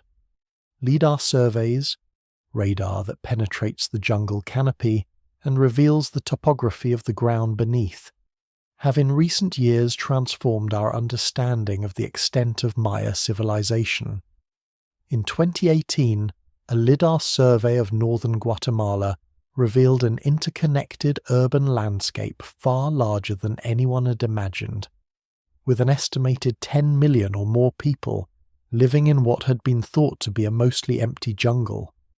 Causeways, reservoirs, agricultural terracing, and thousands of previously unknown structures emerge from the data, suggesting that the classic Maya lowlands were one of the most densely populated regions on Earth in their time. We have barely begun to understand what the Maya built. The jungle is still hiding most of it. Easter Island sits alone in the Pacific Ocean, so remote that the nearest human habitation is the tiny island of Pitcairn, approximately 2,000 kilometers away. The island, known in the indigenous language as Rapa Nui, is about 25 kilometers long and under 1,000 square kilometers in area. It is by any measure a tiny, isolated place, and yet, on this tiny island, the Rapa Nui people created one of the most extraordinary concentrations of monumental sculpture in the world. The moai, the great stone statues that line the island's volcanic ridges and look inland toward the former settlements, number in the hundreds. Over 900 have been catalogued. The largest weigh as much as 75 tons. They have elongated heads, prominent brows, and long ears, their features compressed into an expression that is part authority and part mystery. Most people know them as they appear in photographs, standing in rows along the slopes above the sea. But less well known is the fact that the moai were originally set on stone platforms called ahu, their backs to the ocean, watching over the villages. And nearly all of them originally had eyes, white coral sclera with inset obsidian pupils, which were removed after death, leaving the blank stone sockets that make them look today both ancient and enigmatic. The mystery of the moai is not primarily their construction. That is reasonably well understood, involving basalt picks and large numbers of coordinated workers. The mystery is their transportation. The quarry where most moai were carved, a volcanic crater called Rano Raraku, is in one part of the island, and the moai needed to travel across difficult terrain to reach their ahu platforms, some of them miles away. How were they moved? Oral traditions from Rapa Nui say that the moai walked, that they moved by themselves, guided by the power of mana, the spiritual force that the island's leadership concentrated in the statues. Archaeologist Carl Lippo and anthropologist Terry Hunt have proposed, based on experiments, that this oral tradition may encode a genuine memory of how the statues were transported, not lying on their backs on log rollers, as was long assumed, but upright, rocking slightly from side to side, guided by teams of people pulling ropes attached to the statues, like walking. The rock and shuffle method they demonstrated allows a team of 18 people to move an enormous moai surprisingly quickly over flat ground. The fate of the civilization that created the moai is a darker mystery. European explorers who first reached Easter Island in the early 18th century found the island already partially depopulated and many of the moai toppled from their platforms. By the 19th century, the native population had been devastated by slave raids and introduced diseases. The toppling of the moai, some of which may have been done by the Rapa Nui themselves, during a period of internal conflict, and the collapse of the civilization that created them, remains one of the most striking examples of what can happen when an isolated human community exhausts its resources. The island's forests were cut down over generations to provide timber and rollers and agricultural land, until the trees were gone and the soil began to erode, and the birds that the islanders depended on for food were gone with them. The moai stand in their rows on the hillsides, and the island is quiet around them, and the Pacific is vast. What they watched over is gone. What they meant to the people who made them, the prayers and aspirations encoded in each carved face, we can only guess at, but they stand, they endure, and in their endurance they have a dignity that is profoundly moving. There are pyramids in places you might not expect. In Bosnia, near the town of Visoko, there is a hill called Visočica that has been proposed by some researchers, most prominently the Bosnian-American businessman Semir Osmanagić, to be an ancient pyramid, the largest pyramid on Earth. The Bosnian pyramid claim, as it is known, has been rejected by virtually all mainstream archaeologists, who argue that the hill is a natural geological formation whose pyramid-like shape is the result of weathering and structural patterns in the rock, not human construction. But the controversy around the Bosnian pyramid, flimsy as it is, points to a genuine truth. The impulse to build pyramidal structures seems to be nearly universal in human cultures. Egypt, Sudan, Central America, Southeast Asia, China, wherever human civilizations have reached a certain size and organizational complexity, pyramids seem to emerge independently as the form appropriate to the most sacred and most enduring buildings. Why? The pyramid is stable, its sloping sides distributing weight efficiently toward the base. It is visible from a great distance. It rises toward the sky in a way that seems natural for a building meant to connect earth and heaven. These practical and symbolic reasons probably explain the convergence. But the fact of it, the fact that separated civilizations on opposite sides of the globe reached for the same shape, gives the form a kind of mystical resonance. The pyramids of Meroe in modern Sudan are perhaps the most beautiful and least famous pyramids in the world. Built by the Kushite kingdom between roughly 300 BCE and 350 CE, centuries after the Egyptian pyramids, but clearly in dialogue with them, the Meroe pyramids are steeper and narrower than their Egyptian counterparts, rising from small flat-topped bases in sharp, elegant points. There are more than 200 of them, crowded close together on the desert ridges, their honey-coloured sandstone warm in the afternoon light. They were built as tombs for Kushite royalty, and many of them bear carved chapel reliefs showing the dead king or queen, attended by gods and protected by winged goddesses. The Kushite kingdom, also known as the Kingdom of Kush, or the Nubian Kingdom, was a sophisticated civilization that at one point ruled Egypt itself, providing the 25th dynasty of Egyptian pharaohs. The Kushites were not provincial imitators of Egypt.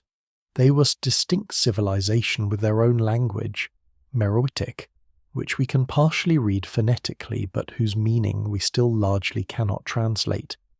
Their own art, their own religious pantheon that overlapped with, but was not identical to the Egyptian one. The Meroitic script remains largely undeciphered. The language behind it is unknown. The Mero pyramids stand in the desert, beautiful and precise, and the language of the people who built them is a silence we have not yet learned to hear.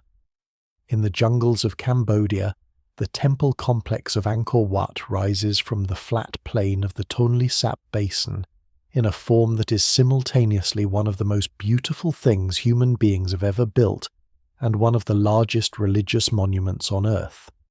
The main temple, dedicated to the Hindu god Vishnu and built in the early 12th century by the Khmer king Suryavarman II, covers more than 400 acres and is surrounded by a moat 8 kilometers in circumference. Its 5 towers represent the 5 peaks of Mount Meru, the sacred mountain at the center of the universe in Hindu and Buddhist cosmology.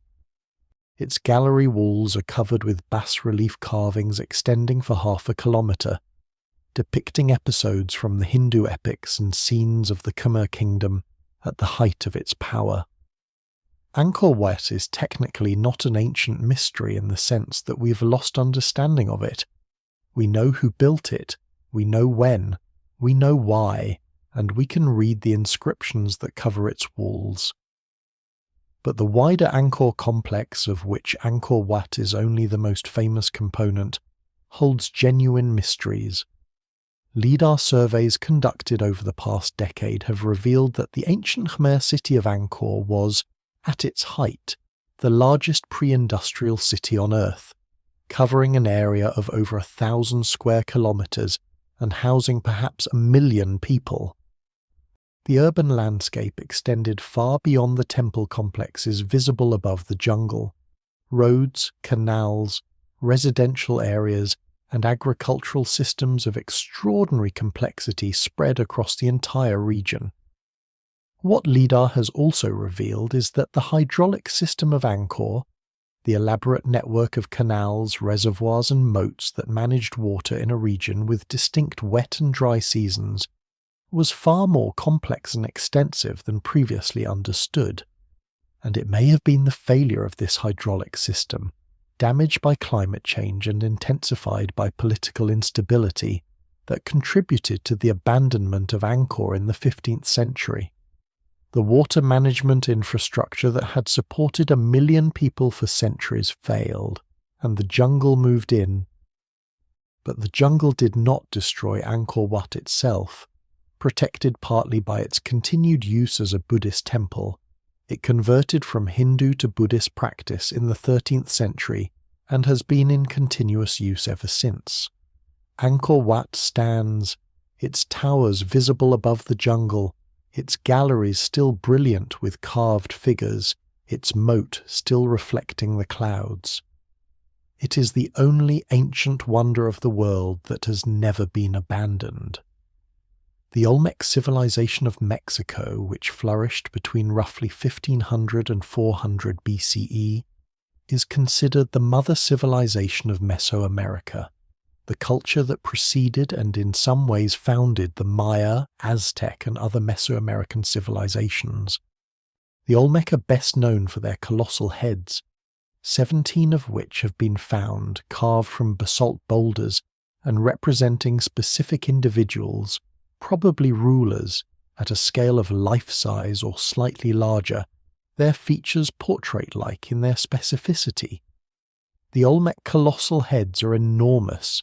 The largest is nearly 3 meters tall and weighs 24 tons, and they were carved from basalt that was quarried from mountain ranges 60 to 100 kilometers from the sites where the heads were found, then transported across swampy coastal lowlands by methods that are still debated.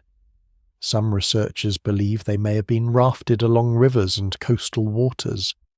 Others propose overland transport using log rollers and human labour. Whatever the method, the transportation of multi-ton boulders across difficult terrain in a pre-wheeled society represents a logistical achievement that commands respect. The faces on the Olmec colossal heads are strikingly individual, flat-nosed, thick-lipped, with eyes that look at something we cannot see. Their expressions are calm, authoritative, the expressions of people used to being looked at and obeyed. They stare at the jungle, at the sky, at the tourists who come to see them with perfect equanimity. Whatever they were looking for, whatever the rulers they represent were reaching toward in their reigns, is gone now. But the faces remain, patient in the warm Mexican air.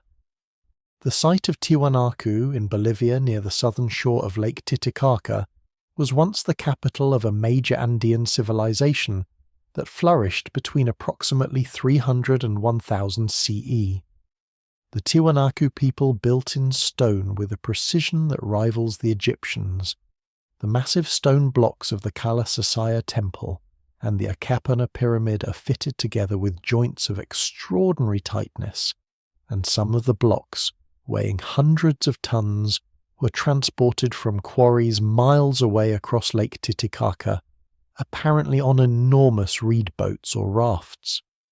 Tiwanaku also produced some of the most striking carved stone art of the ancient Americas.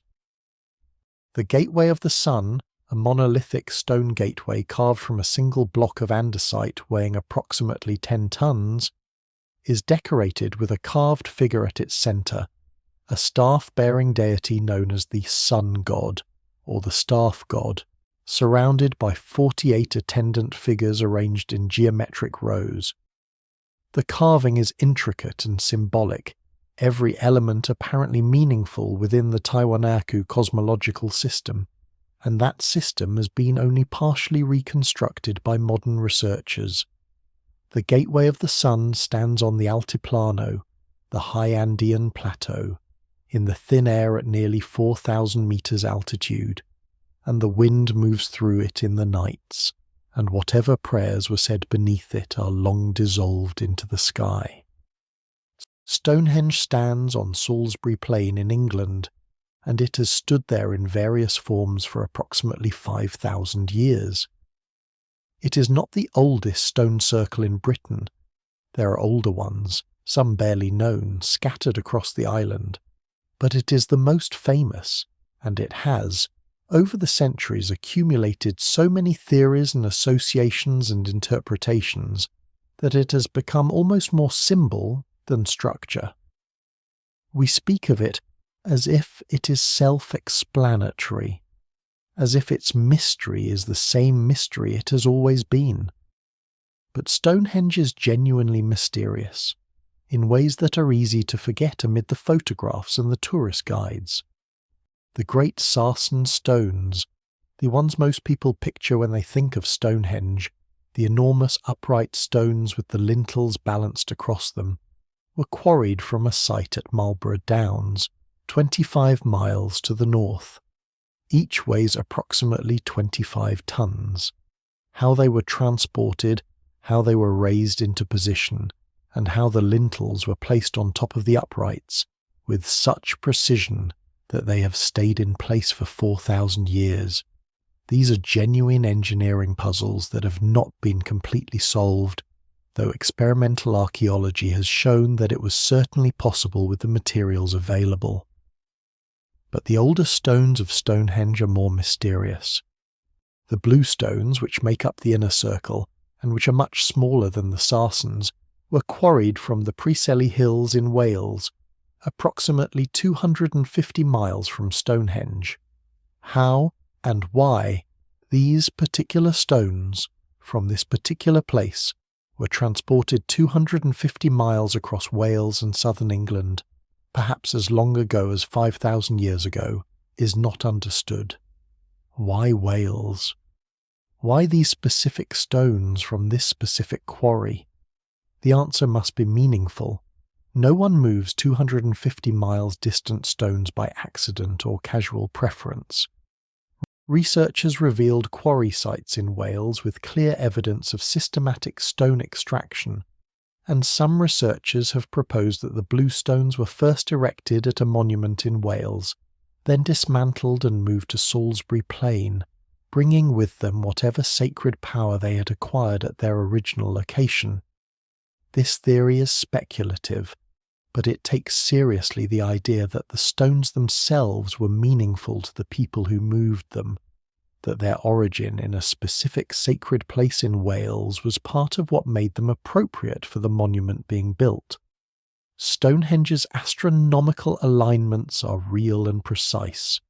The monument is oriented to the midsummer sunrise and the midwinter sunset, and these alignments were clearly deliberate.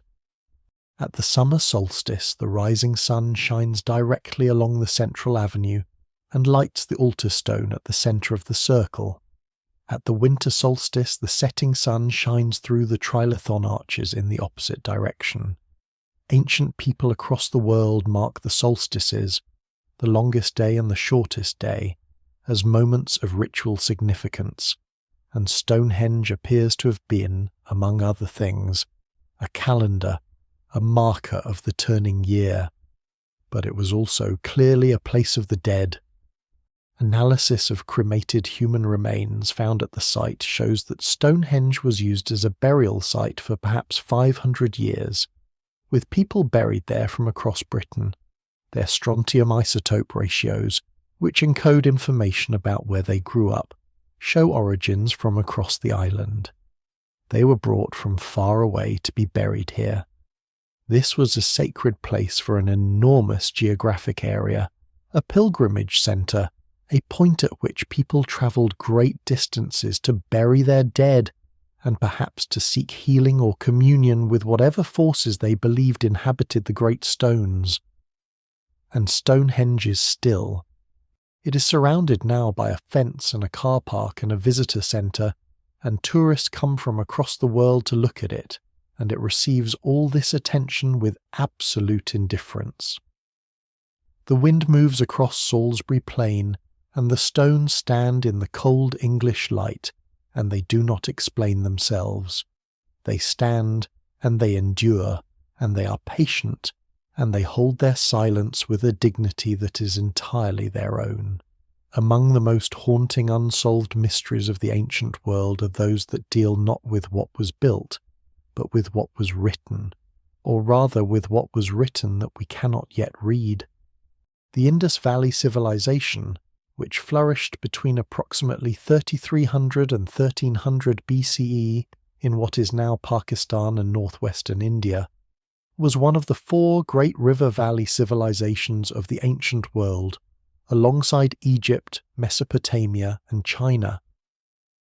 At its height, the Indus Valley Civilization was arguably the largest of the 4, covering an area of more than 1 million square kilometres and including sophisticated planned cities like Harappa and Mohenjo-Daro, whose streets were laid out on a grid, whose houses had indoor plumbing, and whose public baths represent some of the earliest known public sanitation infrastructure in the world. The Indus Valley people had a writing system. Thousands of small seals, typically made of soapstone, bear brief inscriptions in a script consisting of approximately 400 distinct signs. Clearly a complex writing system, not a simple counting system or pictographic record. These seals were probably used in trade, stamped on cloth or clay to mark the ownership or origin of goods. The Indus script has never been deciphered. No bilingual inscription has been found, no Rosetta Stone equivalent, that allows us to correlate the script with a known language. The script disappears from the archaeological record around 1900 BCE, apparently dying with the civilization that created it. There is no descendant tradition that might provide a bridge to understanding. Researchers have proposed that the underlying language might be a form of Proto-Dravidian, a precursor to the Dravidian language family spoken in southern India today, or possibly a form of Proto-Indo-European, or possibly something else entirely. Without more text or a bilingual inscription, the decipherment of the Indus script remains one of the great unsolved problems of ancient linguistics. What did these seal inscriptions say? Were they merchants' marks, identifying the owner of the goods? Were they divine invocations, protective inscriptions meant to ensure safe passage? Were they names, titles, the private marks of a family? We do not know. The seals turn in the fingers of researchers and museum curators, their carved faces with their mysterious signs catching the light, and the words on them, if words they are, remain sealed. High in the Andes of Peru, before the Inca Empire and long before the Spanish arrived, there existed a civilization centered on the city of Tiwanaku and later on the city of Wari, which flourished between approximately 500 and 1000 CE. Wari was, in its time, a major urban centre, and possibly the capital of the first truly imperial state in South America, with administrative and military outposts spread across a large area of the Andes and coastal Peru. But the Wari people left no writing system in the conventional sense. What they left instead was the quipu. The quipu is a system of knotted strings, a main chord from which hang subsidiary chords, which may themselves have subsidiary chords attached, arranged in a hierarchical structure. The knots on the chords record information. Numbers, certainly, using a positional decimal notation system, and possibly more than numbers. Recent research by anthropologist Gary Urton and others has proposed that the combination of chord colour, ply direction, knot type, and attachment position creates a system of binary distinctions that could encode a much wider range of information than simple counting. The Inca, who inherited and elaborated the quipu tradition, used quipus extensively for administrative record keeping, census data, tribute records, troop numbers, and ancient sources suggest that quipus could also record narratives, history, poetry, and other non-numerical information. But no quipu narrative has ever been decoded. The system by which narrative quipus might be read remains unknown. Hundreds of surviving quipus are held in museums around the world, and none of them, despite years of study by some of the most sophisticated analytical tools available, have yielded a decipherable text. One remarkable recent study conducted by a team at Harvard found that a set of quipus from a coastal Peruvian village called San Juan de Collata might encode phonetic information, that is, sounds rather than numbers, organized in a way that might correspond to the phonetic structure of the Quechua language. The team found that certain pattern combinations in the quipus correlate with specific Quechua syllables, raising the possibility that phonetic quipu reading might be possible. The work is preliminary and has not been independently confirmed, but it opens a door that has been closed for centuries. If the quipus can be read, if the knots on their twisted strings encode not just numbers but words, stories, histories, then a whole literature of the ancient Andes may be waiting, silent in museum drawers, for the key that will unlock it. Moving across the Atlantic into the ancient Near East, there is a question that hangs over the earliest period of human civilization with particular poignancy. The city of Jericho, in what is now the West Bank of Palestine, is one of the oldest continuously inhabited settlements on Earth. There is evidence of human habitation there going back approximately 11,000 years. The walls of ancient Jericho, mentioned in the Book of Joshua as having fallen at the sound of trumpets, have been excavated, debated, and re-excavated for over a century. Whether the wall collapse described in Joshua corresponds to any historical event, and whether the biblical account of the Israelite conquest of Canaan reflects actual history or is a later composition, is one of the most debated questions in biblical archaeology. Excavations at Jericho have found that the Late Bronze Age, the period that would correspond to the biblical conquest, shows surprisingly little sign of the large defensive wall and prosperous city that Joshua's account requires. The site appears, in the relevant period, to have been largely uninhabited or only slightly occupied. This has generated a large secondary debate. Did the events happen in a different period? Were they entirely legendary? Were the excavations incomplete? The debate continues. The ancient city of Ur in modern Iraq was the city from which the biblical Abraham is said to have come. The historical existence of Abraham is not confirmed by any non-biblical source, but Ur itself is very real, and its royal death pits, excavated by Leonard Woolley in the 1920s and 1930s, are among the most extraordinary and disturbing discoveries in ancient archaeology. The pits contain the tombs of Sumerian royalty from approximately 2600 BCE, richly furnished with gold and silver and lapis lazuli artifacts of extraordinary beauty. They also contain the skeletons of dozens, sometimes hundreds, of court attendants, soldiers, musicians, ladies-in-waiting, grooms, apparently buried alive or killed so that they might accompany their king or queen into the afterlife. Why did they go quietly? That question haunts the death pits. The skeletal remains show no signs of violence. The attendants appear to have walked into the pits and died without struggling, possibly drugged, possibly going willingly in the belief that the afterlife they were entering was real and glorious and worth dying for. They wore their finest clothes. The court musicians still held their lyres. Whatever they believed was waiting for them, they went to meet it in their best. The Sumerian civilization that created those death pits also gave us the world's oldest written literature. The Epic of Gilgamesh, preserved on clay tablets that date to approximately 2100 BCE, but preserving stories that may be even older, tells the story of Gilgamesh, king of Uruk, his friendship with the wild man Enkidu, their heroic adventures together, and Gilgamesh's devastating grief at Enkidu's death and his subsequent desperate quest for immortality. The poem is of extraordinary beauty and depth, and its themes, friendship, loss, the fear of death, the need for meaning, feel as fresh and painful today as they must have felt to the Sumerian scribes who first wrote them down in cuneiform on their wet clay tablets. There is a flood story in the Epic of Gilgamesh that predates the biblical flood story of Noah by at least 1,000 years.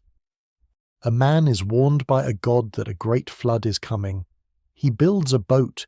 He brings animals aboard. The flood comes. It ends. He sends out birds to find dry land. This pre-Sumerian story, encoded in clay before the biblical texts were written, suggests that the flood narrative draws on a deep well of ancient memory, perhaps the memory of actual flooding events, perhaps the flooding of the Black Sea as the Mediterranean rose after the Ice Age, stories so old that they had been told and retold for thousands of years before anyone thought to write them down. What else was told and retold and lost? What other stories from the earliest period of human civilization, from the Göbekli Tepe builders, from the pre-literate cities of the Neolithic, were carried in human memory for centuries or millennia, and then lost when the lines of transmission were broken? The oral literature of the ancient world is gone, as surely as the sounds of ancient voices are gone, and we have no way to recover it. Only the written stories survive, and only from civilizations that developed writing. The rest, all the stories told by all the people who never wrote anything down, is silence. Among the most recent ancient mysteries to come to light are those revealed by advances in technology. Not the ancient technologies we are studying, but our own modern ones. Ground-penetrating radar surveys of the area around Stonehenge have revealed dozens of previously unknown monuments buried beneath the Salisbury Plain. Processional avenues, burial mounds, timber circles, and other features that together suggest Stonehenge was the centre of a ritual landscape far more extensive than the monument itself. One discovery particularly stands out: a U-shaped enclosure of stones or timbers that was apparently a kind of arena facing Stonehenge, perhaps used for ceremonies or gatherings. In Egypt, satellite imaging and ground-penetrating radar have been used by archaeologist Sarah Parkak and her team to identify thousands of potential buried sites across the country, sites that have never been excavated, some of which may contain structures and artifacts of extraordinary significance. Egypt has been excavated intensively for 200 years, and there is still more to find. The country is a palimpsest of civilizations, each built upon the last, and what lies beneath the modern and medieval and ancient layers has barely begun to be explored. The Valley of the Kings, the royal necropolis cut into the limestone hills on the west bank of the Nile opposite Luxor, has been excavated since Napoleon's time, and it was thought for most of the 20th century that its secrets were largely known. Then in 2005, archaeologists from the University of Memphis found Tomb Kheops 63, the first new tomb discovered in the Valley of the Kings since Howard Carter found Tutankhamun's tomb in 1922. It contained not a royal burial but a collection of mummification equipment, embalming jars, linen, natron and funeral items, possibly a storage cache for material from a nearby royal burial. And in 2015, British Egyptologist Nicholas Reeves published a paper proposing that the tomb of Nefertiti, the famous queen who was the wife of the heretic pharaoh Akhenaten, might be hidden behind a concealed door in the tomb of Tutankhamun. Analysis of high-resolution laser scans of the tomb walls appeared to show straight-line features consistent with sealed doorways in the north and west walls of the burial chamber. Subsequent non-invasive surveys using ground-penetrating radar have produced conflicting results, with one team reporting evidence of a void beyond the north wall and another finding no such evidence. The question of whether Nefertiti's tomb lies hidden behind Tutankhamun's burial chamber is, as of this writing, unresolved. The treasure of Tutankhamun, discovered by Howard Carter in 1922 in one of the most famous moments in the history of archaeology, itself holds a mystery. Among the objects in the tomb was an amulet carved from a pale yellow glass, of a type unique in Egyptian art. This glass, long assumed to be manufactured, was identified in 2013 by a team of researchers as natural impactite glass, glass formed by the intense heat of a meteorite impact or airburst found in the Libyan desert. How did this glass end up in the tomb of a pharaoh? What did it mean to the Egyptians who placed it there? It had clearly been worked, shaped into the amulet scarab by skilled hands. They recognized it as special, this pale glass from the desert where something had fallen from the sky. They shaped it and they placed it in their young king's eternal chamber. Whether they knew what had created it, a fireball from space, plummeting through the Egyptian sky and turning the sand to glass in the desert where it landed, we cannot know. But they knew it was extraordinary. They knew the sky had given it to them. There is a place in Turkey called Çatalhöyük, a Neolithic settlement dating to approximately 7,500 to 5,700 BCE, that offers one of the clearest windows into the daily life of people living 10,000 years ago. The site was excavated in the 1960s and has been under continuous excavation since 1993. It was a large settlement for its time, housing perhaps 8,000 people in a dense, honeycomb-like arrangement of mud brick houses that were accessed through roof openings rather than street-level doors. The people of Çatalhöyük buried their dead beneath the floors of their houses, literally beneath the place where the living slept and cooked and carried on their daily lives. The floors of the houses are layered with generations of burials. The walls of the houses were plastered and decorated with paintings and sculptural reliefs, hunting scenes, geometric patterns, and the famous cattle skull installations, horns of aurochs set into the walls in rows. The cattle appear to have been of enormous ritual significance, and in the central rooms of some houses, large seated figures, almost certainly goddesses, were found round and powerful, seated between what appear to be leopards or large cats. These figures suggest a religious tradition centered on a female divine figure, a mother goddess or earth goddess, that may have been widespread in Neolithic Europe and the Near East. But Çatalhöyük also raises questions about the transition from the religious world of the Neolithic to the temple-based, polytheistic religions of the early civilizations. How did the beliefs of the people who slept above their dead ancestors, who painted their walls with hunting scenes, who honoured a goddess between her leopards, evolve into the elaborate pantheons of Egypt and Mesopotamia? The connection is felt but not fully mapped.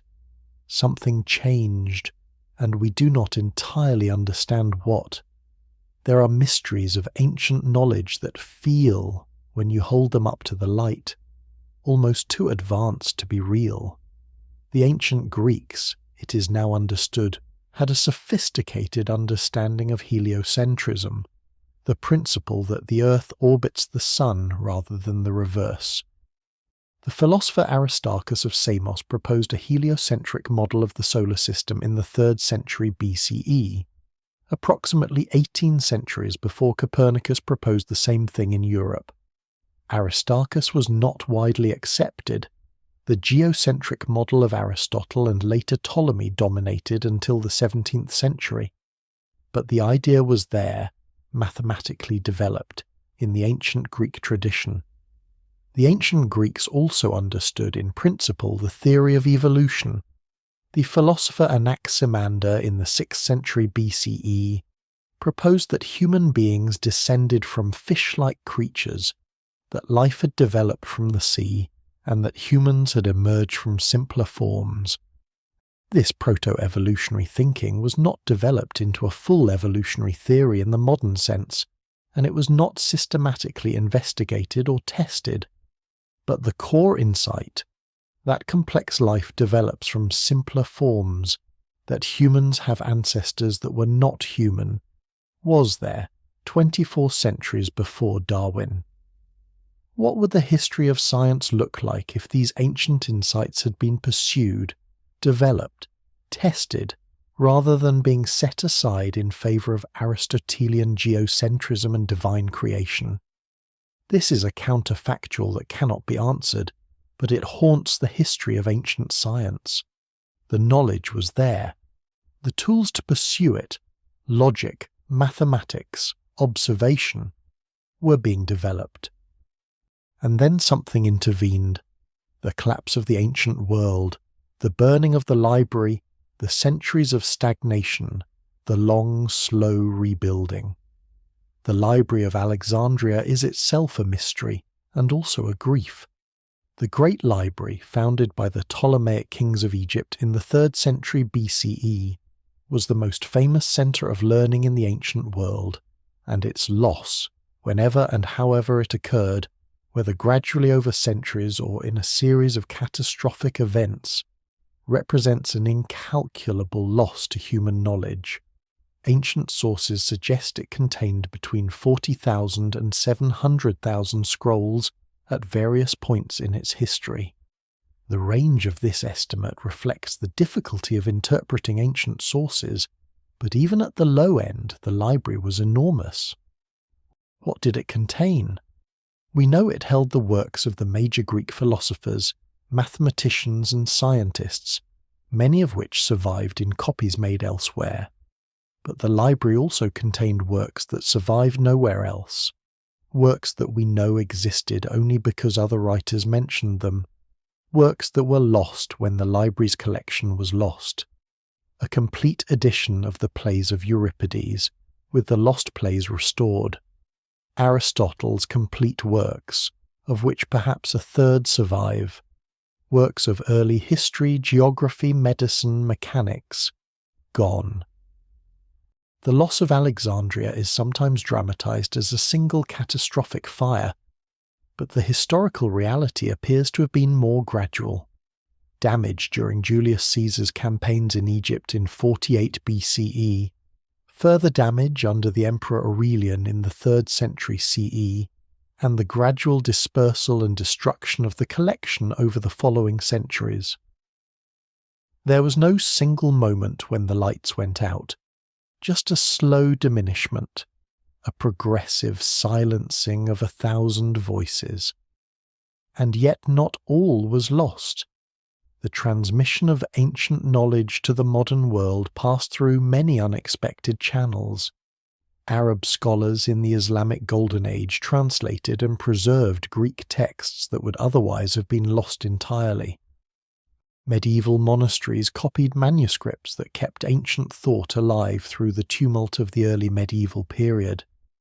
Individual manuscripts survived in unlikely places, in monastery libraries, in private collections, in the holdings of Byzantine scholars who fled to Italy when Constantinople fell in 1453, bringing their books with them and sparking the Renaissance.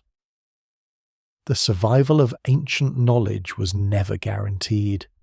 It was a series of accidents, of individual decisions, of fortunate happenstances. The Antikythera mechanism sank but did not corrode completely. The Voynich manuscript survived 6 centuries without being destroyed. The clay tablets of Mesopotamia, buried under millennia of accumulated debris, waited patiently to be dug up and read. The stone monuments stood through earthquake and weather and deliberate destruction. The mysteries survived, improbably, to become our mysteries. There is a cave in southern France called Lascaux, discovered in 1940 by a group of teenagers following their dog through a hole in the ground.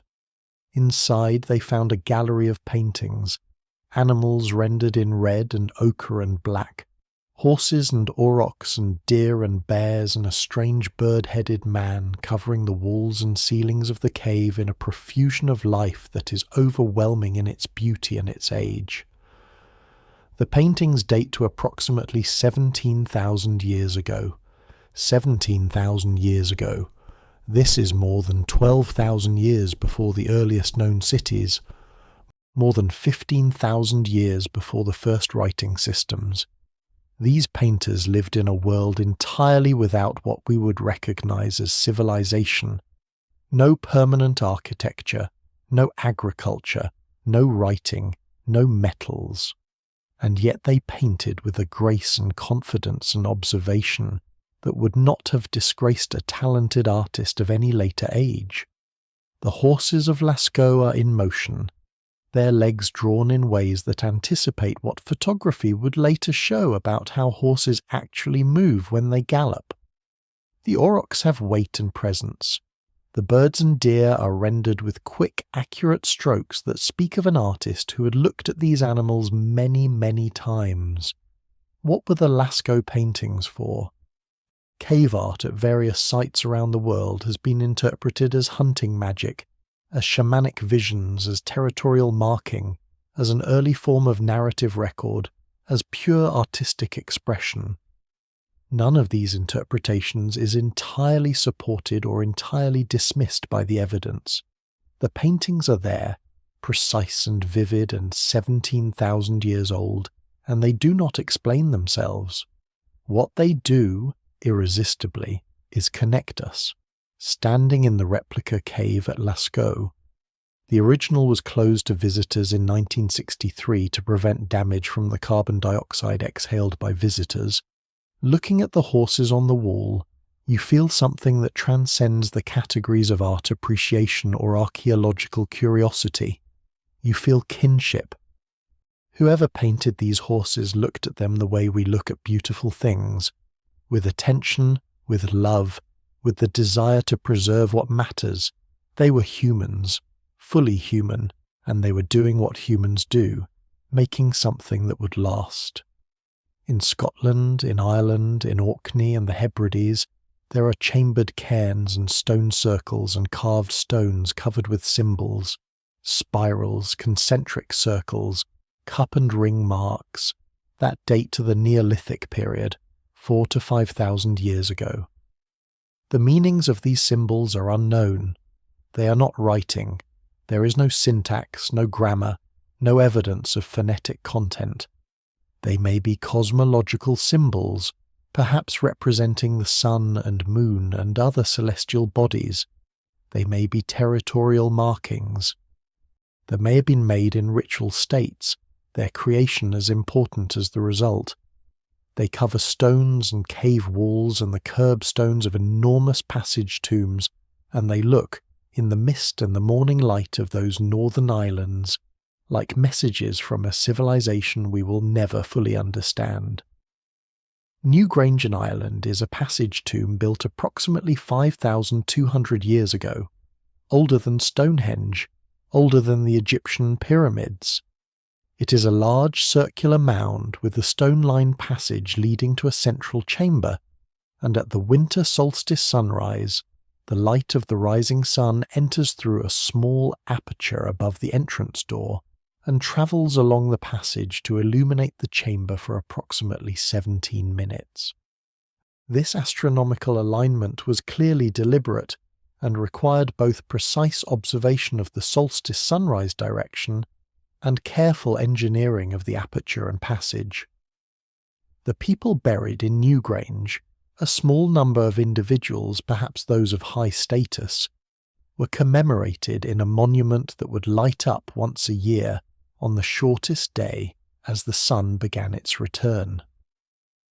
The midwinter sunrise is symbolically the moment when the darkness begins to retreat, when the days begin to lengthen again, when the promise of spring is made. To mark this moment in stone with such precision, to say, here is where we bury our dead, and here is where the returning sun comes to visit them every year. This is an act of profound symbolic thought. What was the theology of the Newgrange builders? What did they believe about death and the sun and the return of the year? We have no text, no spoken word, no direct evidence. We have only the monument and the light that fills its chamber on a cold December morning, and the fact that someone, 5,000 years ago, cared enough about this to spend decades building a mountain of stone that would do exactly this one beautiful thing. In the mountains of Lebanon, in a place called Baalbek, there are Roman temple ruins that are famous for their grandeur. The Temple of Jupiter, the Temple of Bacchus. But the most extraordinary thing about Baalbek is not the Roman buildings, it is what lies beneath them. The Roman builders, constructing their monumental temples in the 1st and 2nd centuries CE, chose to build on an existing platform, a foundation of massive stone blocks that was already there when they arrived. These foundation blocks, called the trilithon, are among the largest stones ever incorporated into a human structure. 3 of them, set in a row, are each approximately 19 meters long, 4 meters high, and 3.5 meters deep. Each weighs approximately 800 tons, 800 tons per block. These are among the largest work stones in the world. They were quarried from a site approximately half a mile from the temple complex, moved across the terrain, and set in place with such precision that the joints between them are nearly imperceptible. How? With what equipment? The logistics of moving 800-ton blocks in the ancient world are not fully understood. Even with the most generous assumptions about available technology, massive organized labor, wooden sledges, lubrication with water or oil, ramps of earth or stone. The feat is at the absolute outer limit of what ancient engineering could plausibly achieve, and some engineers have argued it goes beyond that limit. In the quarry itself there is a stone that was never moved. It lies partly cut from the bedrock, still attached, and it is larger than any of the trilithon blocks. Estimates put its weight at over 1,000 tons. Why was it abandoned? Was there a catastrophe that ended the quarrying work? Was it damaged in the cutting process? Was it simply too large to move, and was it abandoned when the builders realized it could not be transported? It lies there still, in the Lebanese hillside, half finished, as if the quarry workers just stepped away for a moment and never came back. Who built the original platform? Why were blocks of this extraordinary size chosen? The Romans were master builders, but they did not cut 800-ton stones. They used the platform that was already there. The pre-Roman builders of the Baalbek platform have never been identified with certainty. The site appears to have been sacred for a very long time, perhaps associated with the Phoenician deity Baal, the storm god for whom the site is named. But the specific builders of the megalithic platform and their reasons for choosing to work at this scale remain unknown.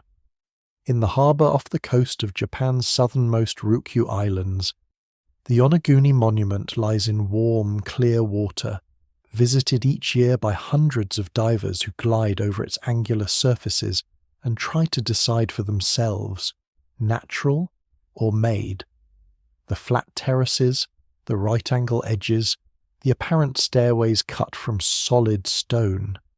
Do these show the workings of ancient hands, or the perfectly credible result of geological fracturing in sandstone that breaks in rectangular planes? The debate is genuine and unresolved. What is agreed upon is that if these are artificial structures, they were built at least 10,000 years ago, when sea levels were lower and this portion of the Pacific shelf was above water. 10,000 years ago places them in the Jomon period of Japanese prehistory, a period when Japanese hunter-gatherer cultures were creating the world's oldest known pottery, and possibly, if the Yonaguni monument is artificial, one of the world's oldest known architectural monuments. In Ireland and Scotland and Wales, in the North Sea off the coast of Scandinavia, the rising seas of the post-glacial period swallowed enormous areas of what had been dry land. Doggerland, the land bridge that once connected Britain to mainland Europe, across what is now the southern North Sea, was a habitable landscape, home to Mesolithic populations, until it was gradually inundated between approximately 10,000 and 8,000 years ago. Fishing trawlers in the North Sea have occasionally brought up the remains of Doggerland from the sea floor, stone tools, animal bones, fragments of worked wood. The people who lived on Doggerland were our direct ancestors in the cultural sense. Their descendants became the first inhabitants of what we now call Britain. Their homeland is beneath the sea, and most of it has never been explored. There are crystal skulls in several museums around the world. The most famous is in the British Museum, carved from clear or smoky quartz in the shape of a human skull. These objects were originally claimed in the 19th and early 20th centuries to be pre-Columbian Mesoamerican artifacts of enormous antiquity and ceremonial significance. Their beauty and their strangeness gave them an aura of mystery that popular culture enthusiastically amplified. But analysis of the crystal skulls using electron microscopy and X-ray crystallography has revealed that they were almost certainly produced in the 19th century using modern cutting tools, specifically rotating wheels coated with carborundum, an abrasive not available before the industrial era. They are Victorian-era objects sold as ancient artifacts, and their elaborate mythological backstory is largely a modern invention. This is one mystery that has been, with some disappointment, largely resolved. Though the human impulse that made them so appealing, The desire to believe in ancient wisdom encoded in beautiful objects remains very much alive. Not all crystal mysteries are solved so simply.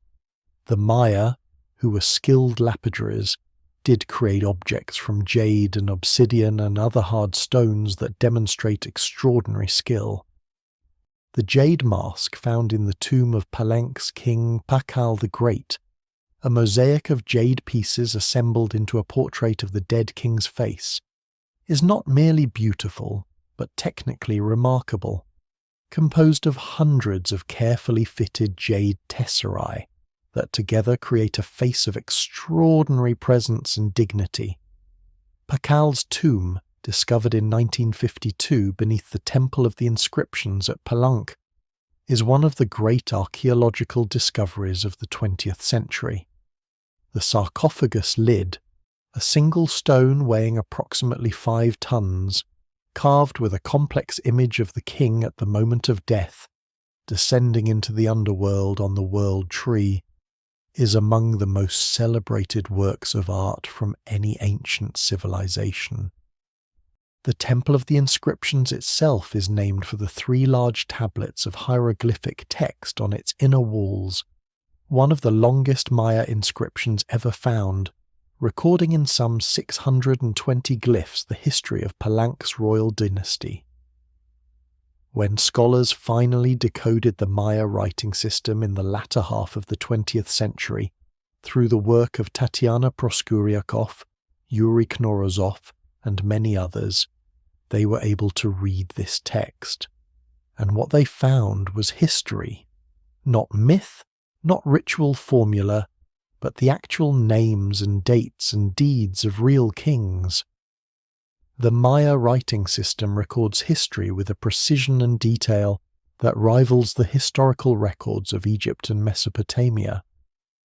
Thousands of inscriptions across hundreds of sites in Mexico and Central America still await full translation and analysis.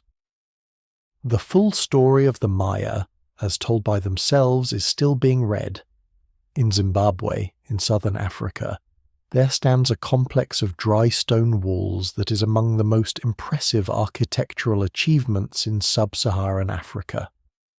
Great Zimbabwe, the name means great stone houses in the Shona language, was built between the 11th and 15th centuries CE, the capital of a powerful trading kingdom that controlled the gold trade between the interior of southern Africa and the Indian Ocean coast.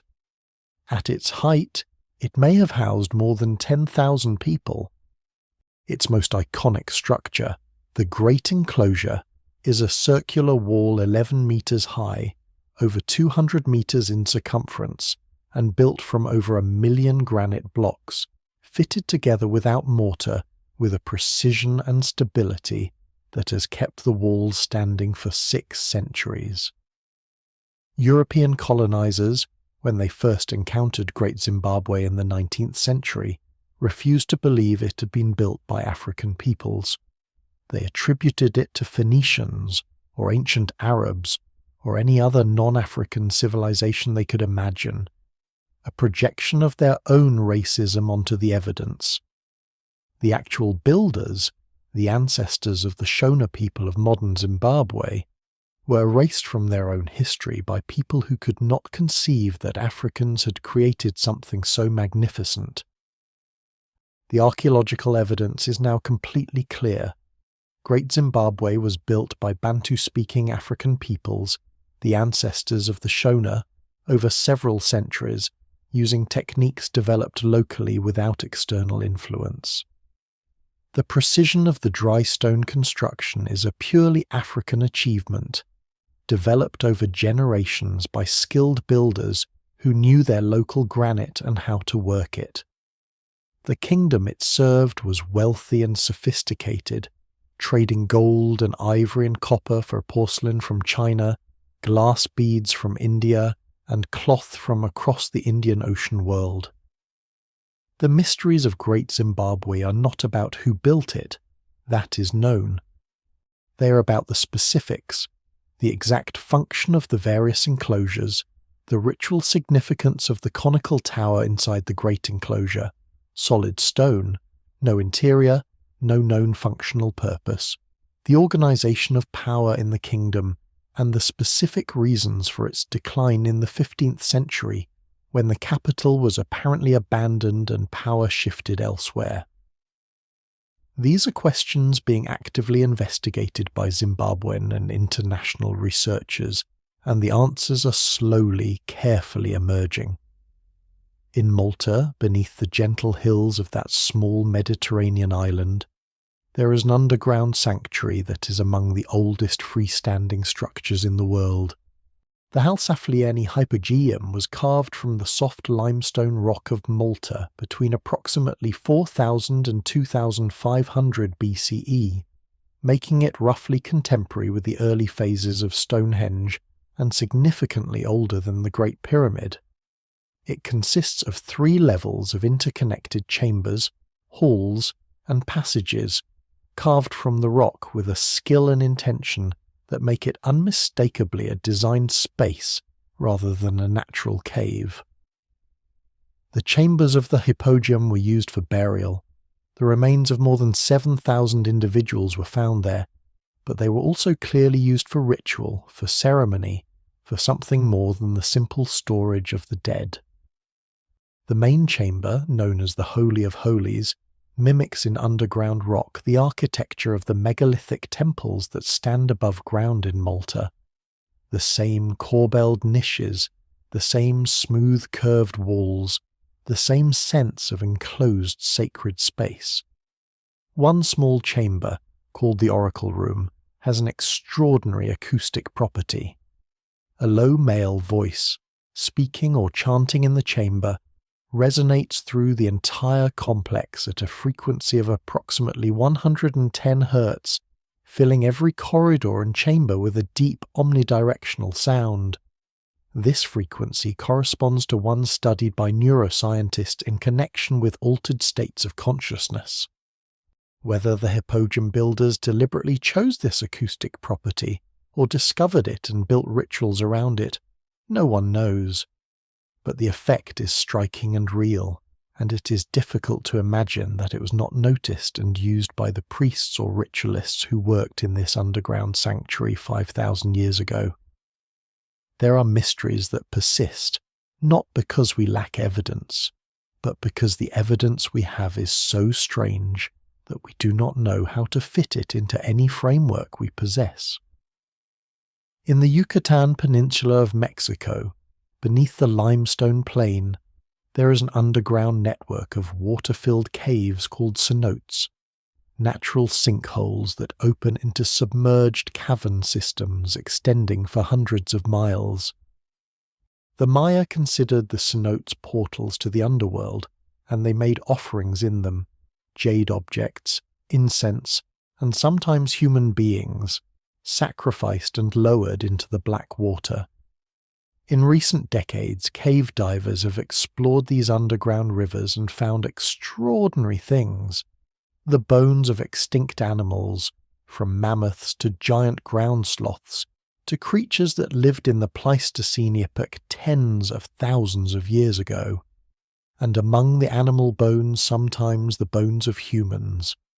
One skeleton found in the underwater cave system near Tulum, named Naya, the cave-diving goddess of Greek mythology, is approximately 12,000 years old, making her among the oldest complete human skeletons found in the Americas.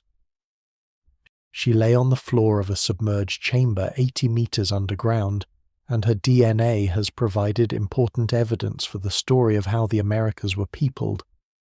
But how did she come to die in a pitch-dark cave 80 meters underground? Did she fall through a sinkhole? Did she enter the cave intentionally and become lost? Was she placed there in a ritual that is 12,000 years old? These questions have no certain answers. But the image of that young woman, young as her skeletal analysis suggests, probably between 25 and 30 years old, lying in the darkness beneath the Yucatan for 12,000 years, while above her the Maya built their cities and made their offerings, and the world changed beyond recognition. That image is one of the most quietly haunting things that ancient mystery has given us.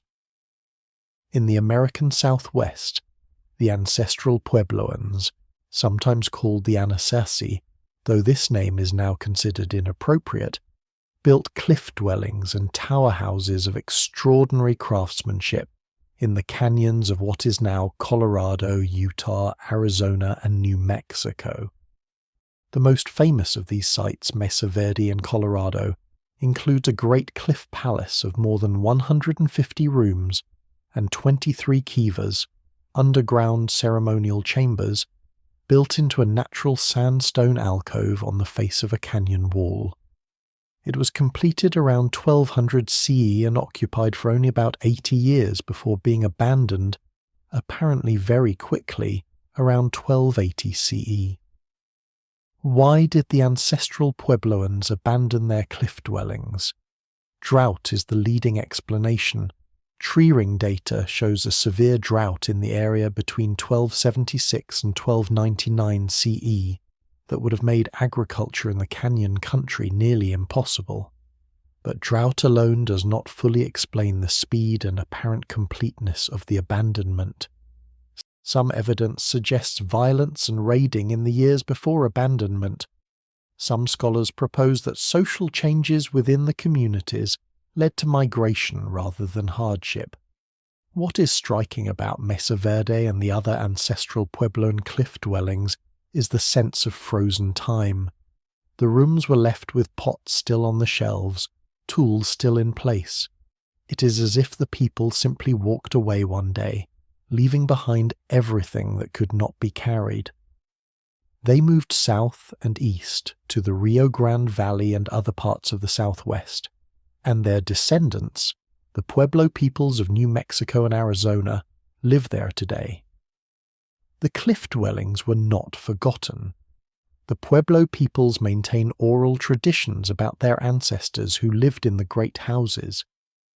But the specific knowledge of why and how the departure happened is part of a cultural memory that is not fully shared with the outside world. The cliff dwellings stand in their canyon alcoves, half in sunlight and half in shadow, in the dry Colorado air. Jackrabbits and canyon wrens live in them now. The pots are in museums. The sense of having just been lived in, of being rooms that remember, is very strong. In the forests of the Amazon basin, there are signs of a civilization that virtually no one suspected existed until recently.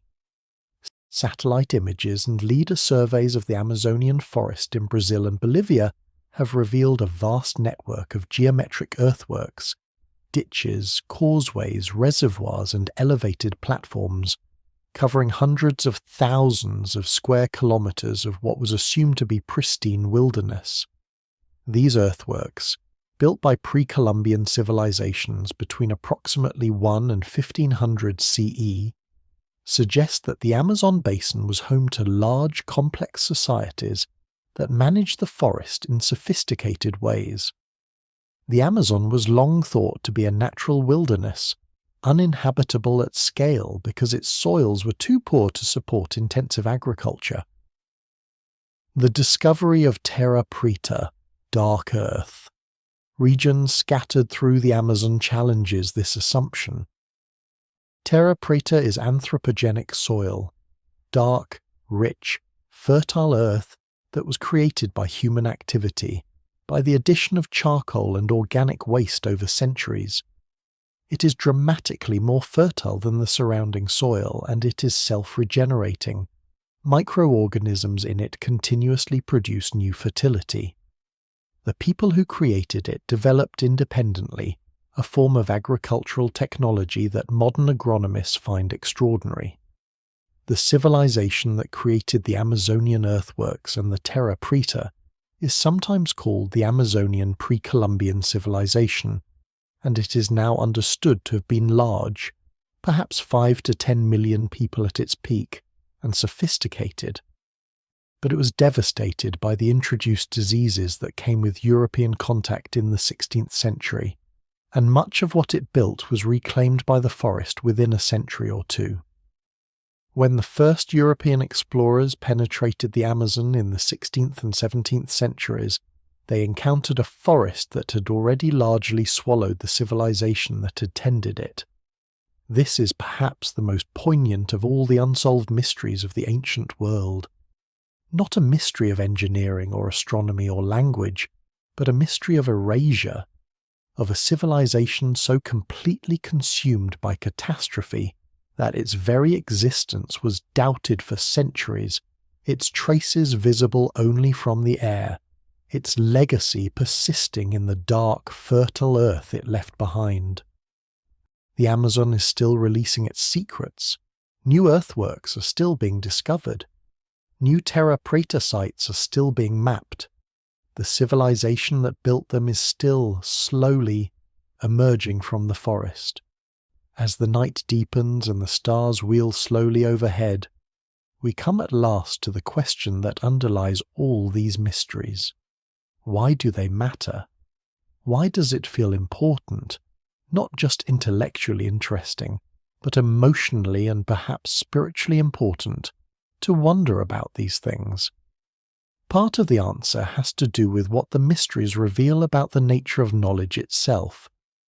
We live in an age that places enormous confidence in the idea that knowledge is cumulative, that we know more than people who came before us, and that future generations will know more than we do. This is broadly true, but the ancient mysteries complicate it, and their complication is instructive. The Antikythera mechanism shows us that knowledge can also be lost, that chains of transmission can break, that the most sophisticated achievements of one civilization can become completely invisible to its successors. The Voynich manuscript shows us that even a carefully preserved artifact can resist all our analytical tools. The Longyu caves show us that enormous, deliberate human works can be entirely forgotten by the historical record. The Indus script shows us that a writing system can die without leaving any key to its decipherment. Knowledge is not automatically preserved. It requires active effort, generation after generation, to maintain the threads that connect past understanding to present use. When those threads break, through catastrophe, through political change, through the simple entropy of things not written down, the knowledge is gone, and the achievement it represents becomes, to those who come after, a mystery. This is sobering, but it's also, in a strange way, reassuring. If knowledge can be lost, it can also be rediscovered. The heliocentric model was proposed by Aristarchus, forgotten and rediscovered by Copernicus. The principles of inoculation were practiced in various cultures for centuries before Edward Jenner formalized them into vaccination. The deep age of the Earth was intuited by various thinkers long before geology developed the methods to prove it. Evolution was sketched by Anaximander 2,500 years before Darwin. The specific knowledge was lost, but the human capacity for inquiry that produced it was not, and that capacity, applied again to the same questions, arrived at the same answers. This gives us reason to hope that some of the ancient mysteries will be solved. Not all of them. Some have lost too much of their context to ever be fully reconstructed. The Voynich manuscript may remain permanently unreadable. The full purpose of Stonehenge may never be known. The specific beliefs of the Nazca people who drew their desert animals may be beyond recovery. But some mysteries that seem permanent may yield, in time, to the right combination of technology and insight and patient attention. The Antikythera mechanism seemed permanently mysterious until X-ray tomography revealed its inner workings. The Maya writing system seemed permanently unreadable until researchers found the key. The Amazonian pre-Columbian civilization seemed permanently invisible until LIDAR looked through the forest canopy. We live in an extraordinary moment for the discovery of ancient mysteries. LIDAR is revealing hidden cities. DNA analysis is tracing ancient population movements. Ground-penetrating radar is finding buried structures. Underwater robotics is exploring shipwrecks and submerged ruins. Machine learning is being applied to ancient texts, to architectural pattern recognition, to the statistical analysis of inscription corpora. The pace of ancient discovery is accelerating, not slowing. Whatever the ancient world has left for us to find, we are finding more of it, more quickly than ever before. And with each discovery comes not just new knowledge, but new mystery. The questions multiply faster than the answers, and the ancient world reveals itself as ever more complex, ever more surprising, ever more worthy of the attention we bring to it. This is not frustrating. It is wonderful. The ancient world is not a closed book. It is a book still being written, or rather still being read, one fragile page at a time, in the lamplight of our curiosity. Part of the answer is simple. They are wonderful. The word wonder contains within it both awe and curiosity, and the ancient mysteries inspire both, in equal and intertwined measure. There is awe at the scale of the Great Pyramid, at the precision of the Antikythera mechanism, at the patience of the Nazca people, drawing their invisible animals in the desert for a sky they could not reach.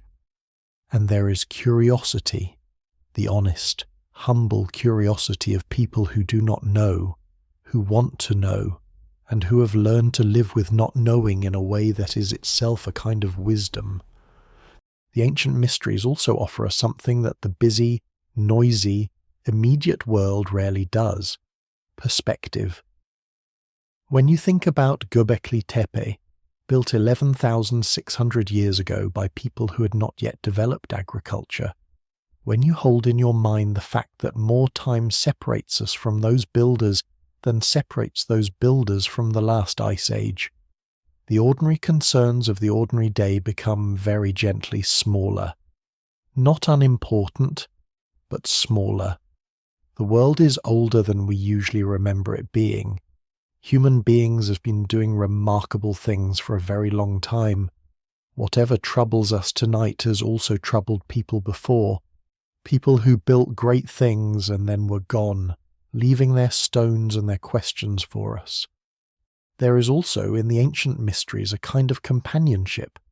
The people who built the Moai on Easter Island, who drew their prayers in the Nazca Desert, who made the Baghdad Battery or the Voynich manuscript or the stone spheres of Costa Rica. They are all part of the great long human experiment of being alive and trying to make sense of the world.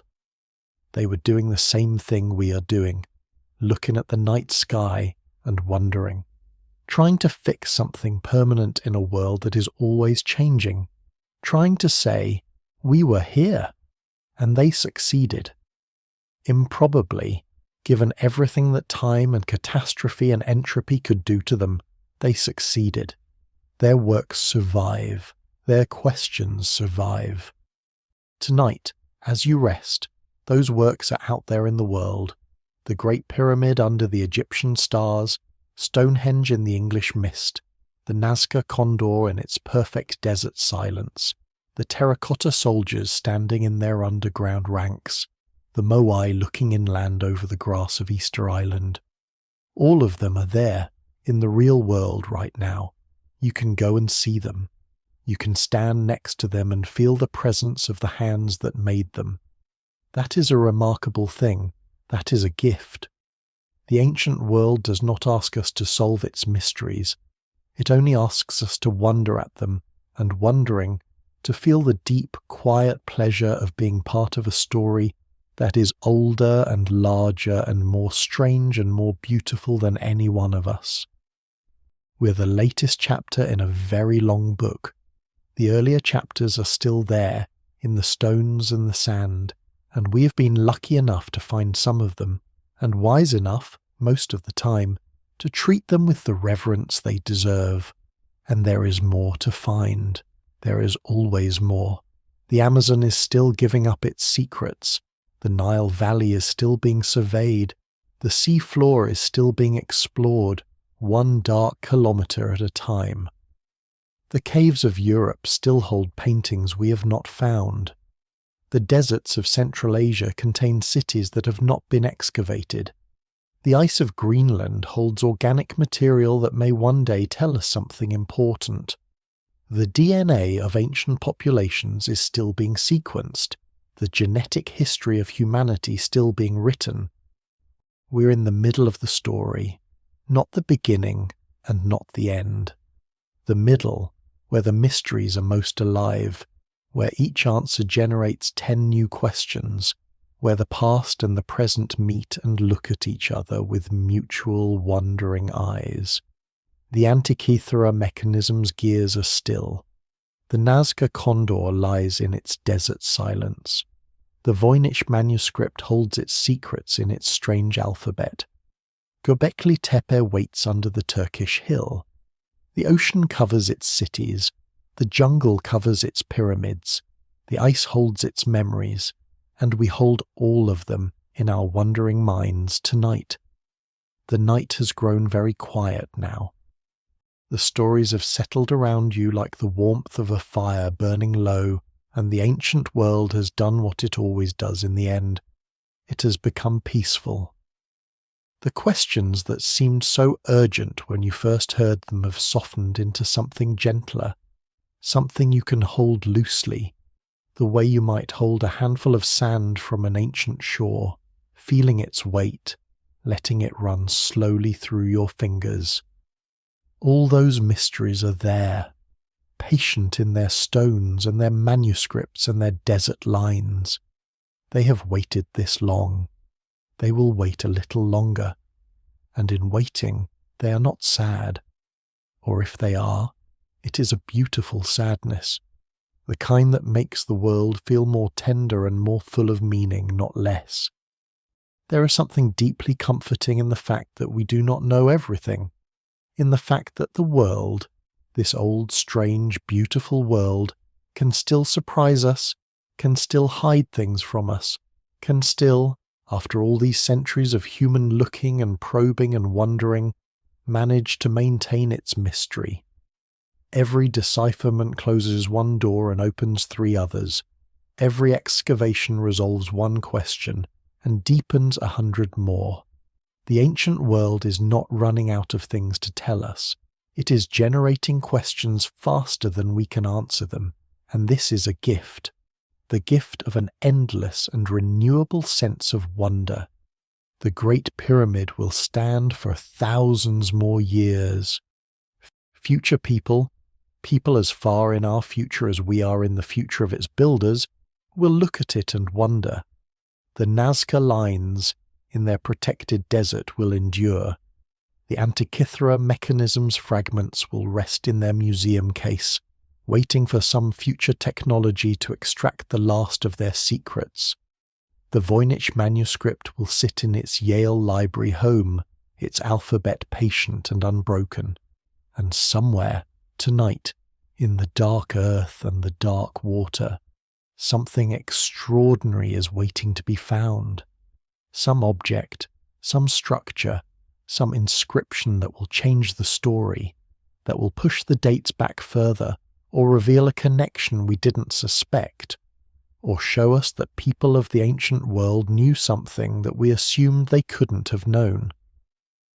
It is waiting with no particular urgency, in the dark where it has rested for centuries or millennia, simply being what it is, waiting for the right moment, the right question, the right pair of eyes. Perhaps one of the people listening to these stories tonight will be the one who finds it. Perhaps the child who is nearly asleep right now, lulled by these words about the ancient world, will grow up to be the archaeologist or the linguist or the marine biologist who makes the discovery that rewrites everything.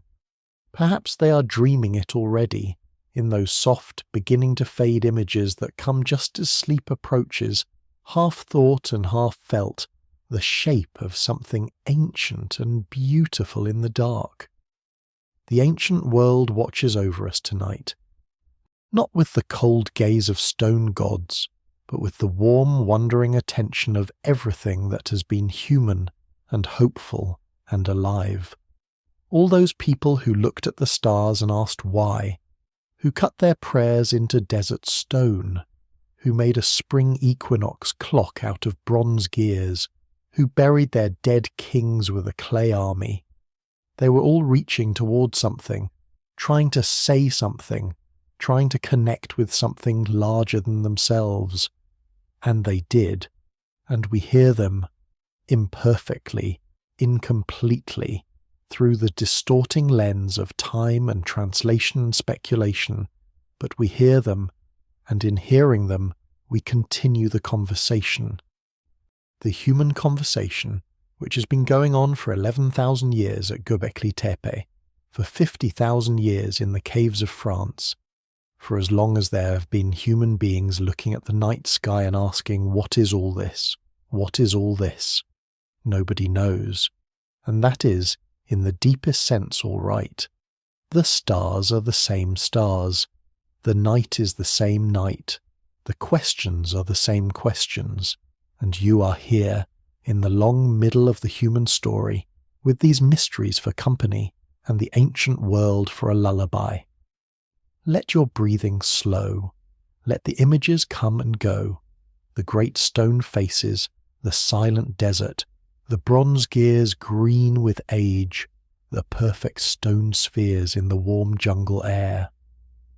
Let them drift through your half-sleeping mind like pages turning in a very old book, gentle and unhurried, each one giving way to the next.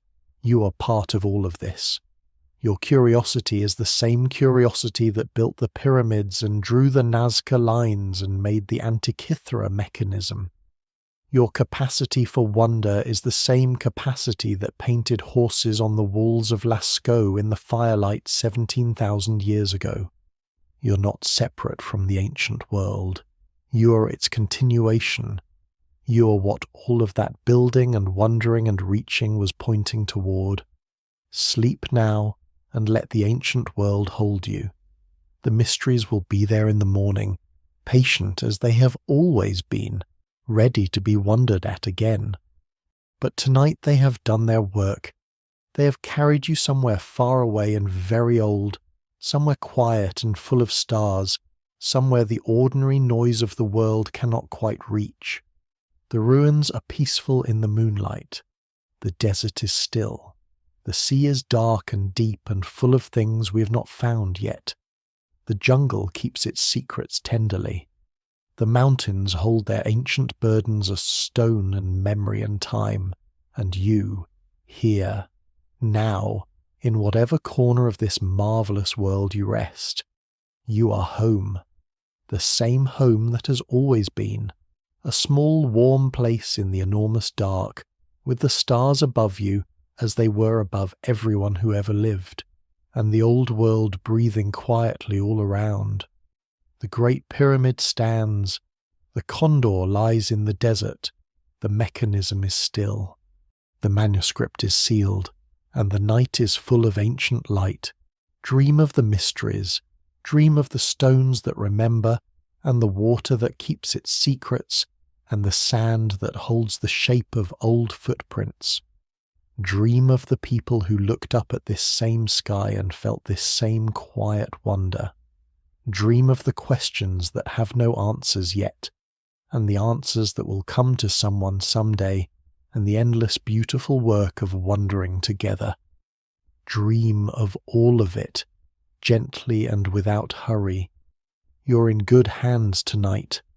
The ancient world is vast and patient and full of wonder, and it has been waiting thousands of years to tell you these stories, and it is glad, quietly and enormously glad that you listened. Good night.